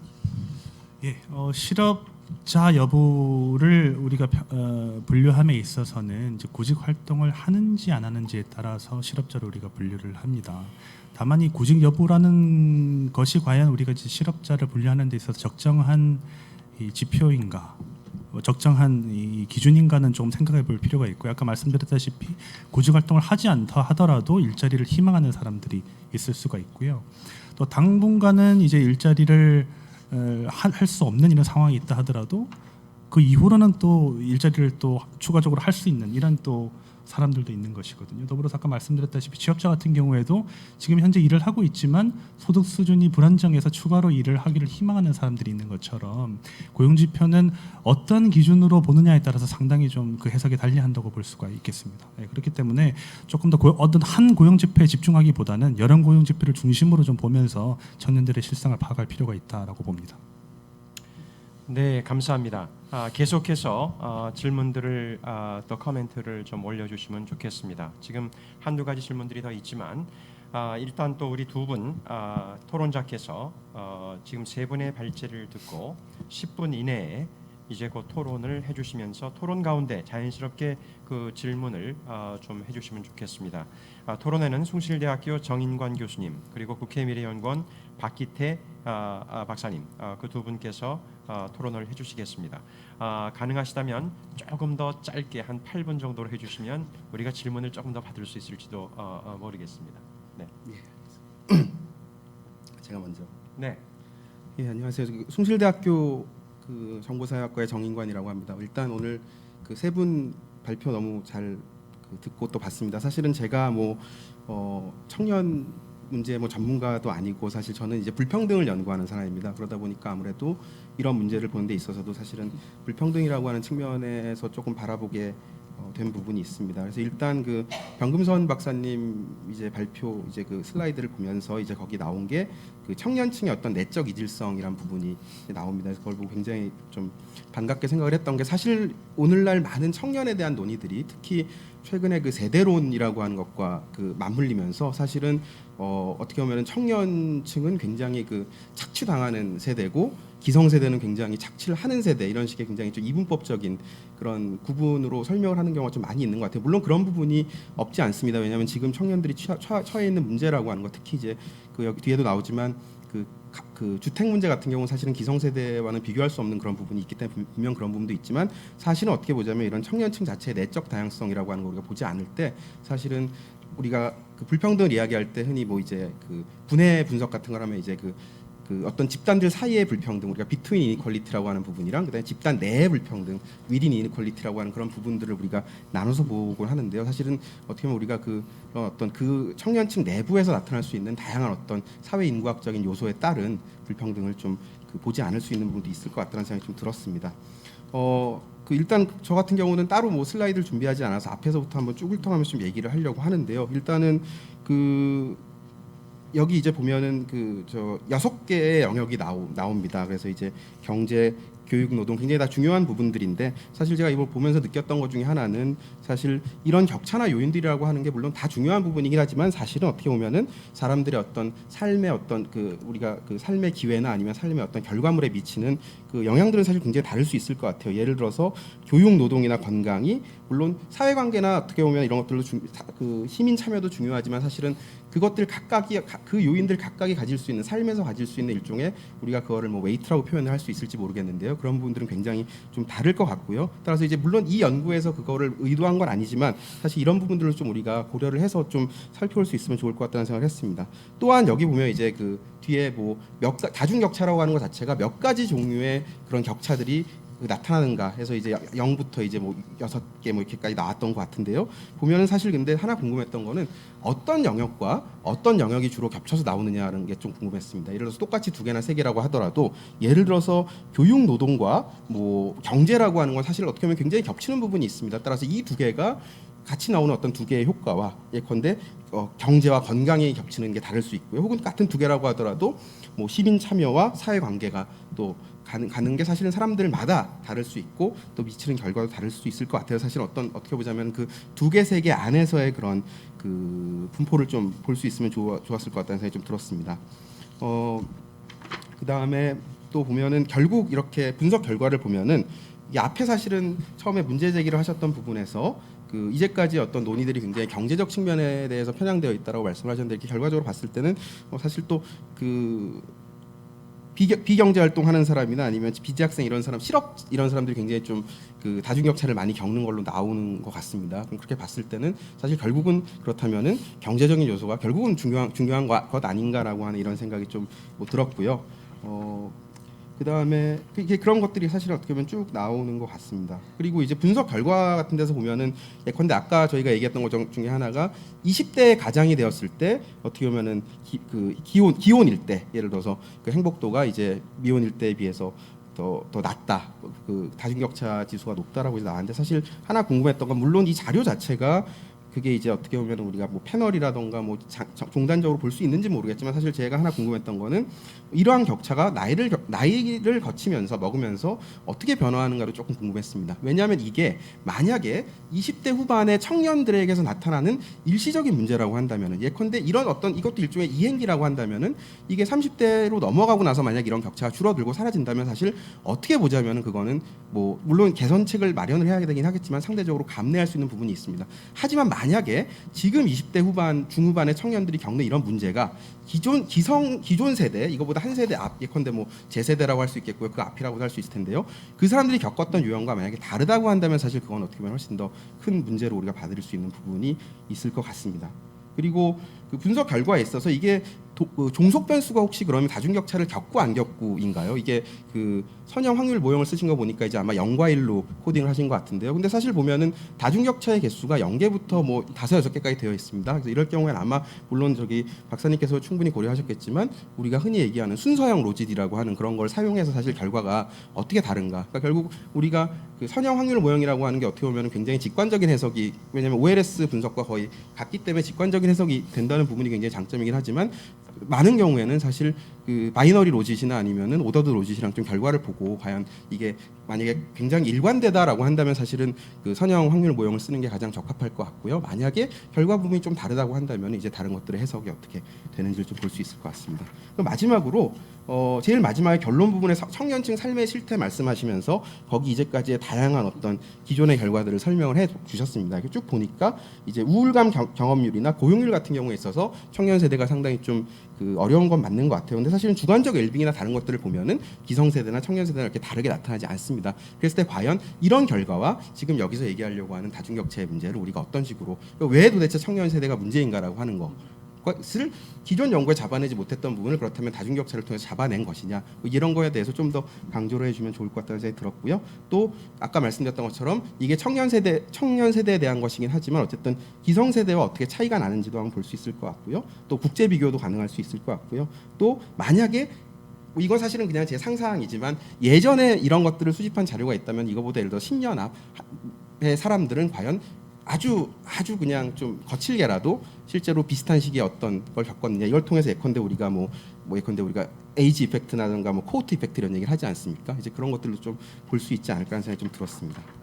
그 박미선 그 박사님 거에 대해서는 사실 이 부분은 저는 이게 어떻게 보면 굉장히 풍부한 정보들을 주셔서 제가 보면서 이제 이렇구나. 왜냐하면 저 같은 경우 사실 저도 이제 그 나이가 30대 후반이지만 부모님이랑 살고 있고 사실은 뭐 이제 아직 독립 가구를 형성하지 못한 상태이기 때문에 사실은 좀 더 공감이 갔던 부분인 것 같고요. 근데 다만 사실은 이게 앞에 그 병금선 박사님의 어떤 그런 뭐 문제 제기를 보면서 제가 이제 뭐 생각을 했던 어떻게 보면 이제 그 내적 다양성이라고 하는 부분에 대해서 좀 더 보면 어떨까 하는 생각이 들었습니다. 즉 여기서 이제 청년 세대 혹은 그 어떤 뭐 청년 부부 아니면은 혼자 사는 청년 이런 식으로 각각의 어떤 집단만을 봤는데요. 즉 결국 뭐냐면 이거는 평균값을 비교하는 거라고 할 수 있습니다. 근데 그 평균값 안에서의 어떤 그런 우리가 변이라고 하죠. 예컨대 뭐 표준 편차라든지 분사라든지 이런 부분들을 좀 봤을 때 사실은 우리가 흔히 얘기하듯 1인 가구라고 하는 게 사실 물론 다수의 경우는 결혼하는 사람들보다 결혼하지 못하는 사람들이 사회 경제적으로는 훨씬 더 낮은 지위에 있는 경우도 많고 가족 배경도 그렇습니다. 하지만 또 요즘에 우리가 흔히 얘기하듯 예컨대 골드미스라든가 이런 얘기를 많이 하지 않습니까? 그래서 이제 그 안에서의 변이를 좀 보면 어떨까? 즉 다양한 어떤 교육이라든가 이런 변수들을 우리가 중심으로 해서 이런 어떤 그런 주거를 실제로 겪고 있는 사람들의 사회 경제적인 특성이 어떤가를 좀 더 본다면은 약간 이런 어떤 큰 숫자들이 보여주지 못하는 부분들을 조금 더 볼 수 있지 않을까라는 그런 생각이 좀 들었습니다. 그리고 이제 또 한 가지 들었던 생각은 결국은 이게 그 결혼 사실은 여기 보면은 왜 이제 그 결혼한 부부들이 사실 어떻게 보면 여건이 더 나아지고 있는 거지 않습니까? 2010년부터 18년까지 봤을 때 그 얘기를 또 돌려서 얘기하면은 누가 결혼을 하는가라고 하는 것이 사실 지난 8년 사이에 또 바뀌었을 부분이 있는 겁니다. 그래서 그런 부분들도 이제 제가 요즘에 좀 관심 있는 부분이 사실은 그런 그 결혼에 있어서 이제 누가 결혼을 하고 누구랑 결혼을 하고 사실은 메이팅에 관련된 부분이기 때문에 그렇기도 하지만 사실은 그런 부분들을 좀 더 이제 집어 넣어서 본다면은 사실 어떻게 보면 이런 훨씬 더 이제 좀 풍부한 얘기들을 할 수 있지 않을까라는 생각이 좀 제가 그 들었었습니다. 네, 거기까지. 예, 알겠습니다. 네네. 예. 예, 그렇게 하시죠. 지금 여러 가지 코멘트 또 그 사이 사이에 그 세 분 발표자들을 위한 그 질문들도 있으셨을 텐데요. 발표자들께서 그거를 좀 기록을 지금 다 해놓으신 줄 압니다. 예, 두 번째 토론자께서 이제 또 코멘트를 하고 질문을 할 때 두 가지를 같이 담아서 이제 곧 바로 답변을 해주시면 좋겠습니다.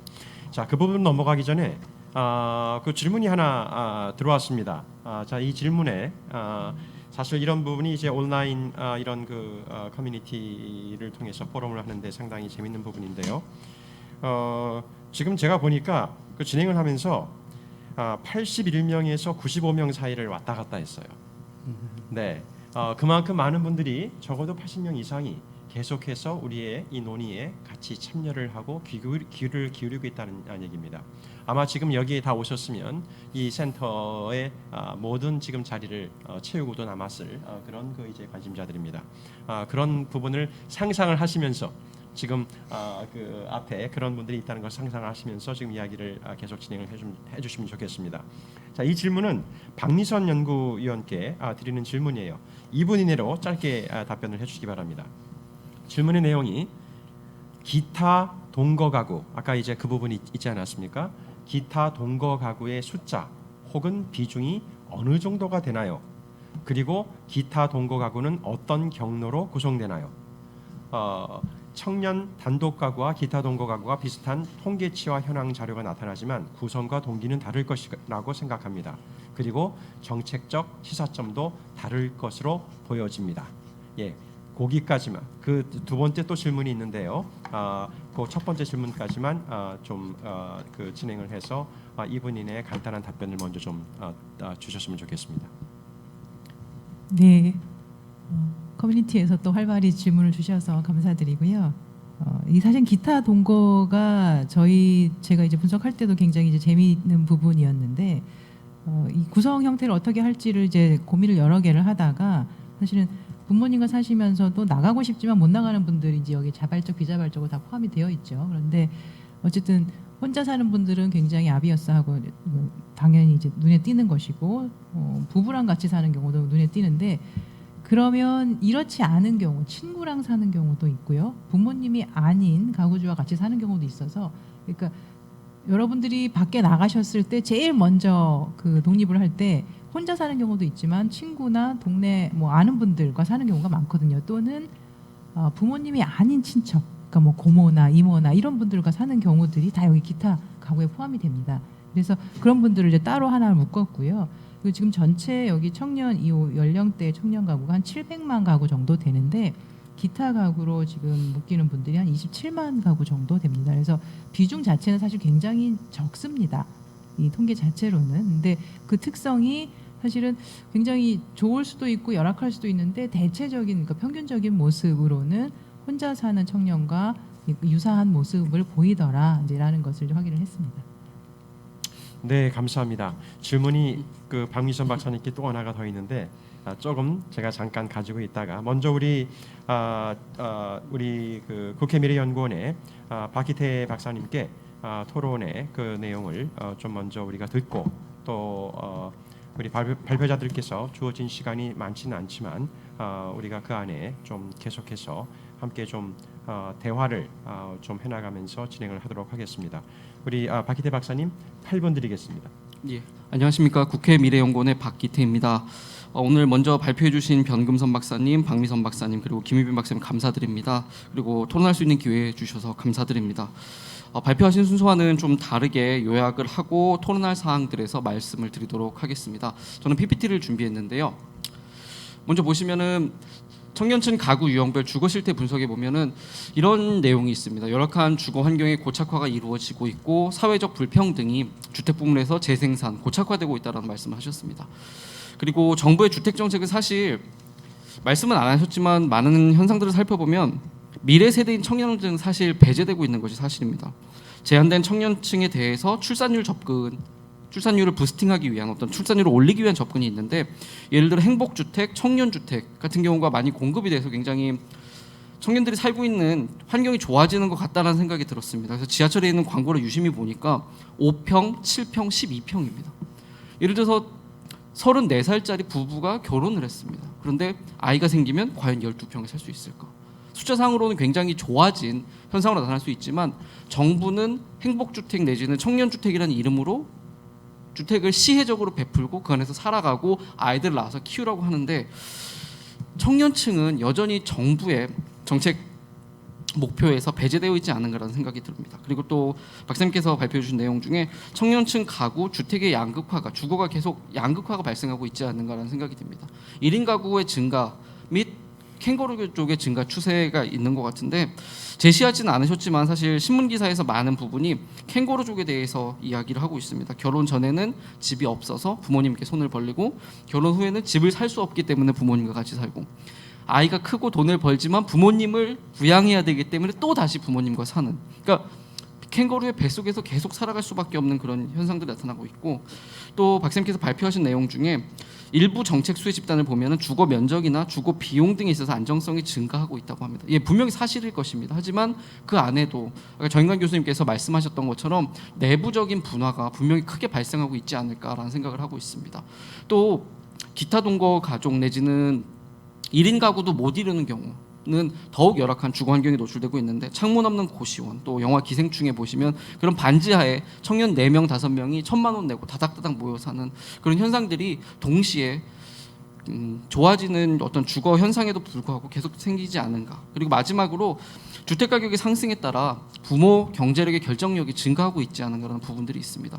예, 저도 집을 갖고 싶습니다. 하지만 부모님께 손을 벌려봤자 한계가 있는 부분들이 있기 때문에 부모가 결국엔 잘 사는 부모가 집을 사줄 수 있고 그로 인해서 안정성을 누릴 수 있는 그런 일들이 계속 생기고 있는 것이다라는 생각이 듭니다. 두 번째로는 김유희 박사님께서 발표해 주신 청년층의 일자리와 생활 실태입니다. 코로나 이전 19 이전에 청년 고용층의 질적 양적 지표 개선 부분에 대해서 보고 굉장히 기뻤습니다. 그런데 박사님께서 말씀해준 체감 실업률, 저는 이제 실질 실업률이라는 단어를 자주 사용하는데 물론 이것이 통계청 분류 기준의 이슈가 있다라는 생각이 듭니다. 하지만 뒷부분에 보면 코로나19 이후에 노동시장 진입 지연, 중소기업 취업 기피, 첫 일자리 단기 근속 등등 굉장히 많은 부정적인 내용도 동시에 제시하고 있습니다. 그렇다면 좋은 일자리가 없어서일까? 아니면 많은 사람들이 어쩌면 기성세대들에게 젊은 세대들이 싫은 얘기를 하듯이 개인의 노력이 부족하고 눈높이가 높기 때문에 이런 일들이 생기는가? 저를 포함한 기성세대가 이 부분에 대해서는 좀 고민이 필요하지 않을까라는 생각이 듭니다. 박사님께서 말씀하셨던 것처럼 노동시장 내 수요 공급 간의 미스매치가 가장 큰 이슈가 될 텐데 그것의 근본적인 원인은 무엇일까? 그리고 코로나19 이후에 고용 충격은 청년층에 집중되고 있다고 합니다. 그렇다면 앞에서 말씀하셨던 지표 개선은 고용의 질 향상과는 전혀 관계가 없어지는 어떤 두 가지가 코로나19라는 단기에 엄청난 충격에 의해서 분리돼서 나타나는 것들이 아닌가라는 생각이 듭니다. 그리고 구직 단념자가 계속 증가하고 있는 부분에 대해서 저도 동의를 하는데 그렇다면 오늘 저희가 큰 띠으로 제시했던 삶의 질, 역동성 향상에 대해서 어떻게 우리가 대안을 제시할 수 있을까? 그러니까 정책 연구를 하는 사람으로서는 이런 부분에서 좀 고민을 하게 되었습니다. 그리고 마지막으로 변금산 박사님께서 말씀하셨던 청년층의 삶의 질 격차에서 청년층은 다중격차에 노출되어 있는 게 동의합니다. 각각의 삶의 질 영역에서도 격차가 있고 각 영역 내부에서도 개인의 사회경제적 지위에 따라서 격차가 발생하고 격차에 노출되어 있으며 또 영역별로도 중복 경험이 있습니다. 하지만 흥미로웠던 것 중에 하나는 어떤 비물질적이지만 굉장히 삶의 질에 결정적으로 작용할 수 있는 사회관계랑 시민 참여는 다른 영역보다 더 낮은, 그러니까 어쩌면 정책 개입이 있다라면 그 부분에 있어서 향상이 가능하고 삶의 질의 개선이 있지 않을까라는 물음표를 가졌고요. 그리고 박사님께서 제시하신 연구에서도 부모의 사회 경제적 지위가 청년층의 삶에 얼마나 큰 영향을 갖는지에 대해서 좀 고민을 계속 할 수 있었습니다. 종합 토론 부분에서 부모의 사회 경제적 지위는 결국 청년층의 교육, 주거, 일자리까지 모두 영향을 줍니다. 그러니까 계급 재생산 불평등이 구조화되고 있는 현상이 있고요. 그로 인해서 교육, 주거, 일자리가 결정이 되고 삶의 질 격차도 당연히 드러나게 됩니다. 그렇다면 최종 결과물이 무엇인가? 삶의 질 격차를 넘어서는 우리가 구조적으로 볼 수 있는 것이 무엇인가라는 고민을 좀 해볼 필요가 있지 않은가라는 생각이 듭니다. 올해 저희 연구 그리고 제가 담당하고 있는 연구는 불평등의 연결망에 대한 연구가 있는데 앞에 나왔던 것들이 다 연결이 되어서 결국에는 출산율의 격차 그리고 입직의 차이 그로 인해서 휴먼 리소스 발전의 차이가 계속 발생할 텐데 그런 부분에 있어서 좀 우리가 삶의 질 측정을 하는 데 있어서 포함되어야 되지 않을까라는 고민을 하고 있었습니다. 그리고 새 연구의 공통점은 말씀드렸던 것처럼 중첩적이고 또 부모의 영향과 그 발현이 있다는 생각이 들었고 삶의 질 격차를 가져오는 근본 원인은 어쩌면 부모의 SES에 따라서 사다리가 어디에 놓이느냐 사다리의 출발점이 어디인가에 고민을 해봐야 될 거라는 생각이 들었습니다. 그리고 마지막으로 어떻게 격차를 줄이고 연결고리를 끊을 것인가에 대해서 정책 연구를 하시는 저를 포함한 많은 분들께서 또 학자분들께서도 제시를 하셔야 될 필요가 있다는 생각을 했습니다. 마지막으로 제가 넣은 슬라이드는 전체 발표 중에 제가 마지막이어서 이 부분을 넣어봤습니다. 몇 년 전에 아프니까 청춘이라는 책이 굉장히 유행을 했습니다. 저도 보면서 눈물까지 흘리면서 보였는데 네, 청춘은 아픕니다. 그리고 30, 40대에는 이런 책도 나왔습니다. 1000번을 흘려야 어른이 된다. 아프니까 청춘이고 1000번 흔들려 어린 되긴 되는데 청년들을 아프게 만든 것은 과연 누구이며 왜 아픈가에 대해서 저마저도 그냥 넌 아파 청년이니까 아픈 거야라고만 이야기했지 시행착오를 겪으면 좋아질 거다. 어쩌면 인생의 경험이니까 좋은 경험이니까 그렇거니 해야 될 것인가 아니면 일단 기차에 올라타서 다음 세대의 반전을 노린다면 현재의 삶의 질은 어떻게 해야 될 것인가 그리고 다음을 노린다면 그 다음을 과연 누가 보장해 줄 수 있을 것인가. 단순히 현상 제시, 상황 제시를 넘어서 패자부활전도 가능하고 어쩌면 굉장히 오래된 단어일 수도 있지만 개천에서도 용인할 수 있는 사회를 좀 구조적인 부분에서 우리가 고민해 볼 필요가 있지 않은가라는 그런 부분 생각해 보았습니다. 예, 감사합니다. 네, 감사합니다. 시간 안에 딱 그 토론을 해주셔서 감사합니다. 지금 세 분의 그 코멘트와 또 중간에 그 아마 어떤 그 질문들도 좀 포함이 되어 있었는데요. 지금 세 분 발표자께서 짤막하게 여기에 대한 그 답변을 해주시면 좋겠다는 생각이 드는데 그렇게 가기 전에 지금 조금 전에 제가 약속을 드렸던 한 가지 여러 질문들 가운데 질문 하나를 더 지금 드리고 바로 이 온라인을 통해서 들어온 질문입니다. 이 질문은 박미선 박사님께 가는 질문입니다. 준비되셨죠? 네. 이 질문은 간단해요. 답변이 길어질 수 있을 것 같은데 2분 드리겠습니다. 청년층 가구 유형 간의 차이를 잘 보여주셨는데 청년층의 소득에 따른 차이는 양극화는 확대되었나요? 또는 부모의 사회 경제적 지위에 따라 주거의 격차가 더 커지는 건 아닌가요? 이렇게 질문을 했습니다. 답변 부탁합니다. 소득은 저희 지금 슬라이드에서는 제가 말씀을 드리지는 않았고요. 당연히 소득의 차이는 어찌 보면 되게 이제 당연한 수준으로 나오고 있는 것이고 우리가 예측할 수 있는 정도의 수준에서 나오고 있고요.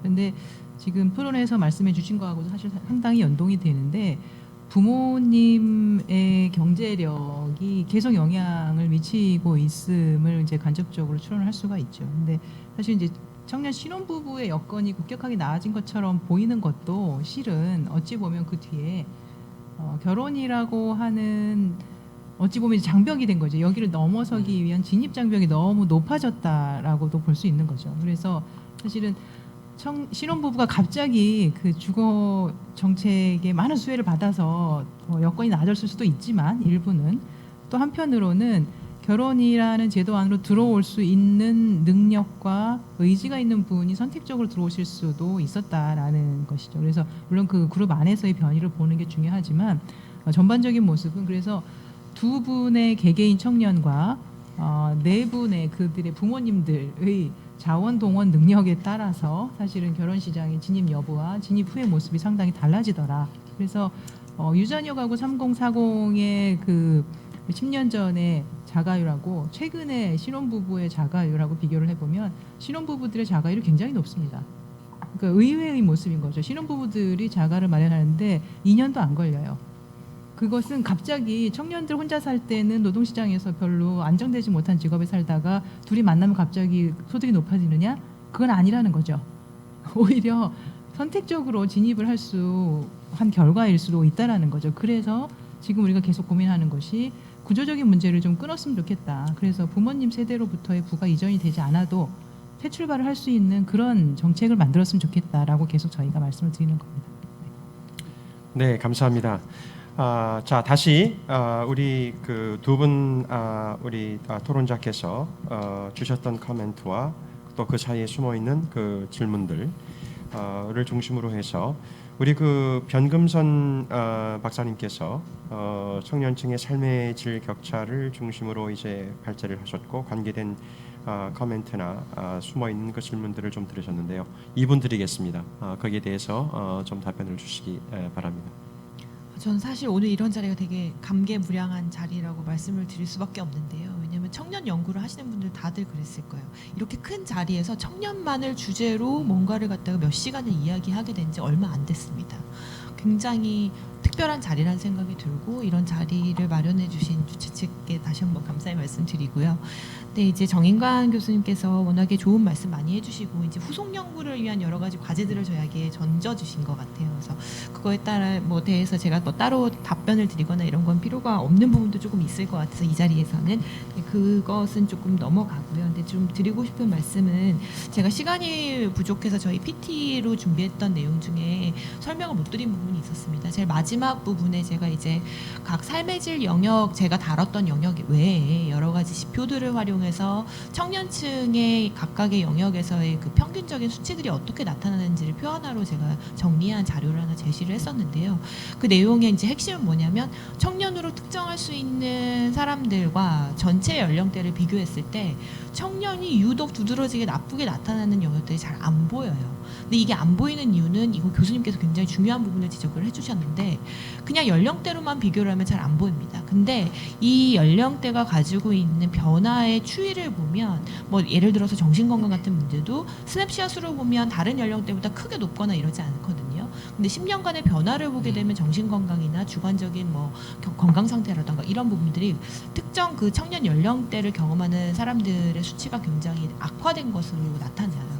그리고 이제 빈곤 같은 경우도 청년 빈곤의 문제는 또 스냅샷으로 보면 전체 연령대나 노인 빈곤율보다 크게 높지 않습니다. 그 이유는 아까 계속 다른 분들도 다들 말씀해 주셨지만 청년 대다수가 부모님과 동거를 해요. 동거를 함으로 인해서 청년 개인이 독립적으로 자립했을 때 경험하는 그런 빈곤의 위험이나 이런 것들이 측정이 안 됩니다. 그러다 보니까 빈곤율을 비교하면 청년은 그래 상대적으로 빈곤 위험이 낮네 이런 얘기를 해요.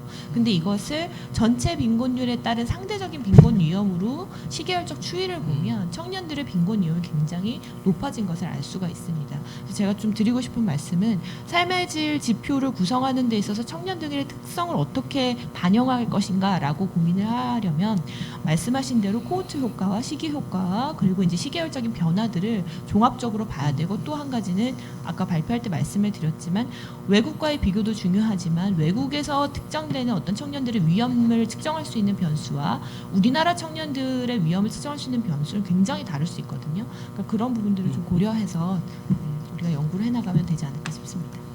네, 감사합니다.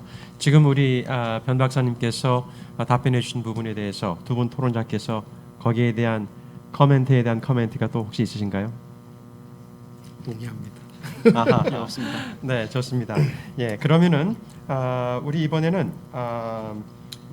김유빈 박사님께서 청년층의 일자리와 생활 실태를 중심으로 발표를 하셨고 관련된 코멘트와 또 숨어 있는 질문들을 들으셨습니다. 우리 김유빈 박사님께 2분 드리겠습니다. 거기에 대해서 답변 바랍니다. 예, 여러 좋은 말씀들을 해주셨는데요. 아마 주신 말씀을 세 가지로 아마 요약하게 되면 이제 청년 실업의 근본 원인이 무엇인지에 대한 부분이 하나가 있는 것 같고, 양적 지표 개선은 고용의 질과 무관한 것이 아닌가, 그리고 구직 단념자들을 포함해서 앞으로의 정책 방향이 어떤 것인가, 아마 세 가지 질문을 주신 것 같은데요. 일단 시간도 좀 부족하기도 하고 이 세 가지 질문이 사실 다 연동이 되어 있는 부분이기 때문에 다 통틀어서 한번 말씀을 드려보도록 하겠습니다. 아까 말씀드렸다시피 이 청년 고용의 가장 큰 문제는 노동시장의 미스매치라고 볼 수가 있겠죠. 좀 쉽게 말씀을 드리게 되면 이 기성세대가 만들어 놓은 노동시장에 있어서의 다각적인 양극화, 대기업과 중소기업, 그리고 비정규직과 정규직, 그리고 원하청 간의 이런 다각적인 양극화가 존재를 하고 있을 텐데 아무래도 이 일자리 간의 격차가 너무 크기 때문에 청년들 입장에서는 당연히 이제 좋은 일자리로 처음에 안착을 하려고 하는 현상을 모습을 보일 수밖에 없는 것이죠. 이것들을 이제 청년들이 좀 노력이 부족하다, 아니면 눈높이가 너무 높다라고 말하기에는 이 노동시장이 왜곡이 가져온 이러한 문제들이 너무 크다라고 저는 생각을 하고 있고요. 그렇기 때문에 현 정부 들어서도 이런 임금 수준이라든지 복지 수혜를 축소하기 위한 여러 가지 역할들을 해왔던 거거든요. 그러니까 비정규직의 정규직화도 하나의 정책 과제라고 볼 수가 있고, 더불어서 이제 아까 말씀드린 청년 내일 채용 공제 같은 것들은 기업에 그냥 인건비를 주는 게 아니라 기업에 인건비를 준다 해도 청년들이 이제 여전히 안 가는 상황이기 때문에 청년층에게 직접적인 보존을 해줌으로써 어느 정도 청년층의 인지도를 끌어왔던 것이고요.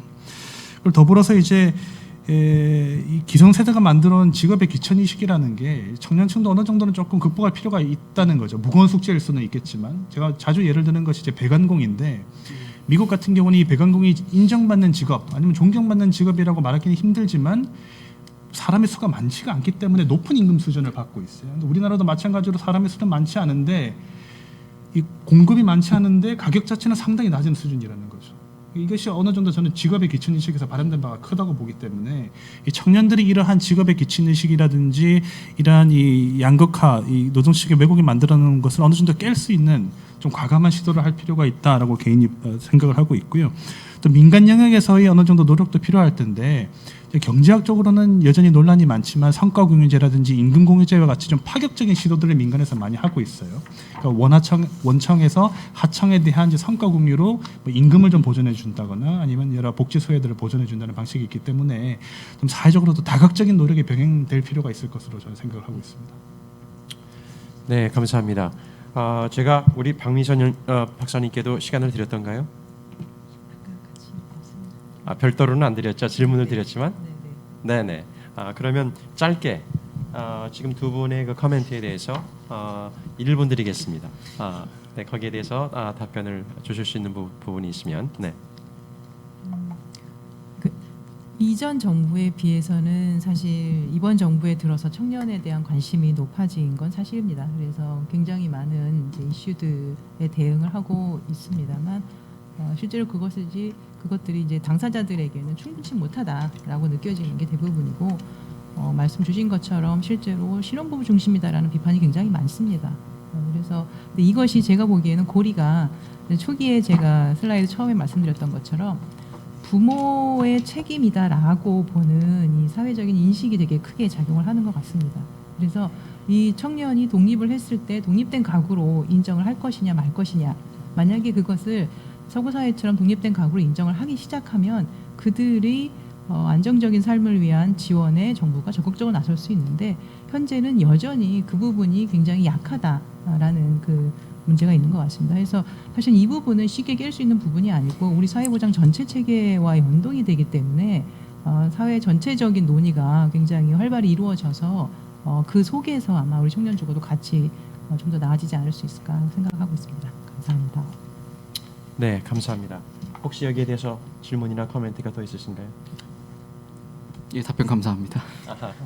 네, 지금까지 이 세 분의 발표자와 두 분의 토론자를 중심으로 해서 이야기를 나눴습니다.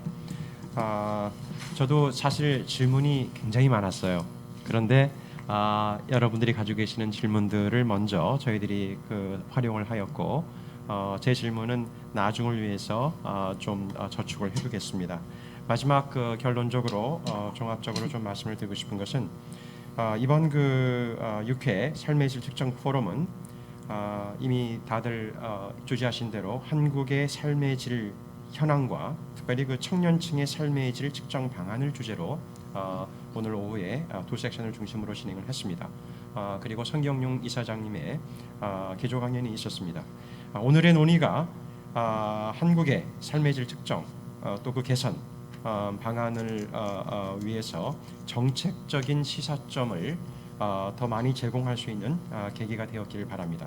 특히 오늘 지금 마지막 섹션에 같이 많이 우리가 논의를 했던 대로 청년층 삶의 질 측정을 위한 다양한 그런 데이터와 통계 개발, 그리고 청년층 삶의 질을 제고할 수 있는 정책으로 이어질 수 있기를 기대합니다. 저희 통계개발원에서는 그동안 아동과 청소년들의 삶의 질을 측정하기 위한 프레임워크를 이제 만들었었고 노년층을 위한 작업을 했었습니다. 사실은 이제 금년에 바라기는 또 내년에 저희들이 청년층을 중심으로 한 삶의 질 프레임워크를 좀 더 구체화시키고 오늘 논의됐던 이런 주제들을 중심으로 해서 저희들이 측정을 하지 않으면 정책의 변화를 제대로 파악하기 힘듭니다. 좋은 정책을 만드는 것도 청년의 삶의 질과 관련된 데이터들을 체계적으로 우리가 준비를 하면 그만큼 관련된 정책들이 더 구체화가 될 수 있겠죠. 앞으로 여러 교수님들 또 박사님들 또 오늘 같이 마지막까지 같이 하셨던 우리 시청자들, 지금 여전히 81명의 우리 시청자들이 함께 하고 계십니다. 그래서 앞으로 저희들이 이런 청년의 삶의 질 프레임워크를 만들어 나가고 또 관련된 정책적인 대안을 만들어 가는데 모두가 다 협력을 해서 또 다음 단계로 저희들이 나갈 수 있으면 좋겠습니다. 지금까지 같이 해주신 5분의 우리 교수님들과 박사님들 다시금 감사를 드리고 또 함께하신 우리 모든 시청자들과 또 좋은 질문들을 제기해 주셨던 그런 분들께 다시금 감사의 말씀을 드립니다. 오늘 한국삶의질학회 또 국회미래연구원 양 기관과 저희 개발원, 통계개발원과 3기관이 협력을 해서 오늘 포럼을 개최를 했습니다. 이러한 협력과 어떤 연대를 통해서 관련된 모든 연구들이 더 잘 진행될 수 있기를 바랍니다. 다시금 모든 분들께 감사의 말씀을 전합니다.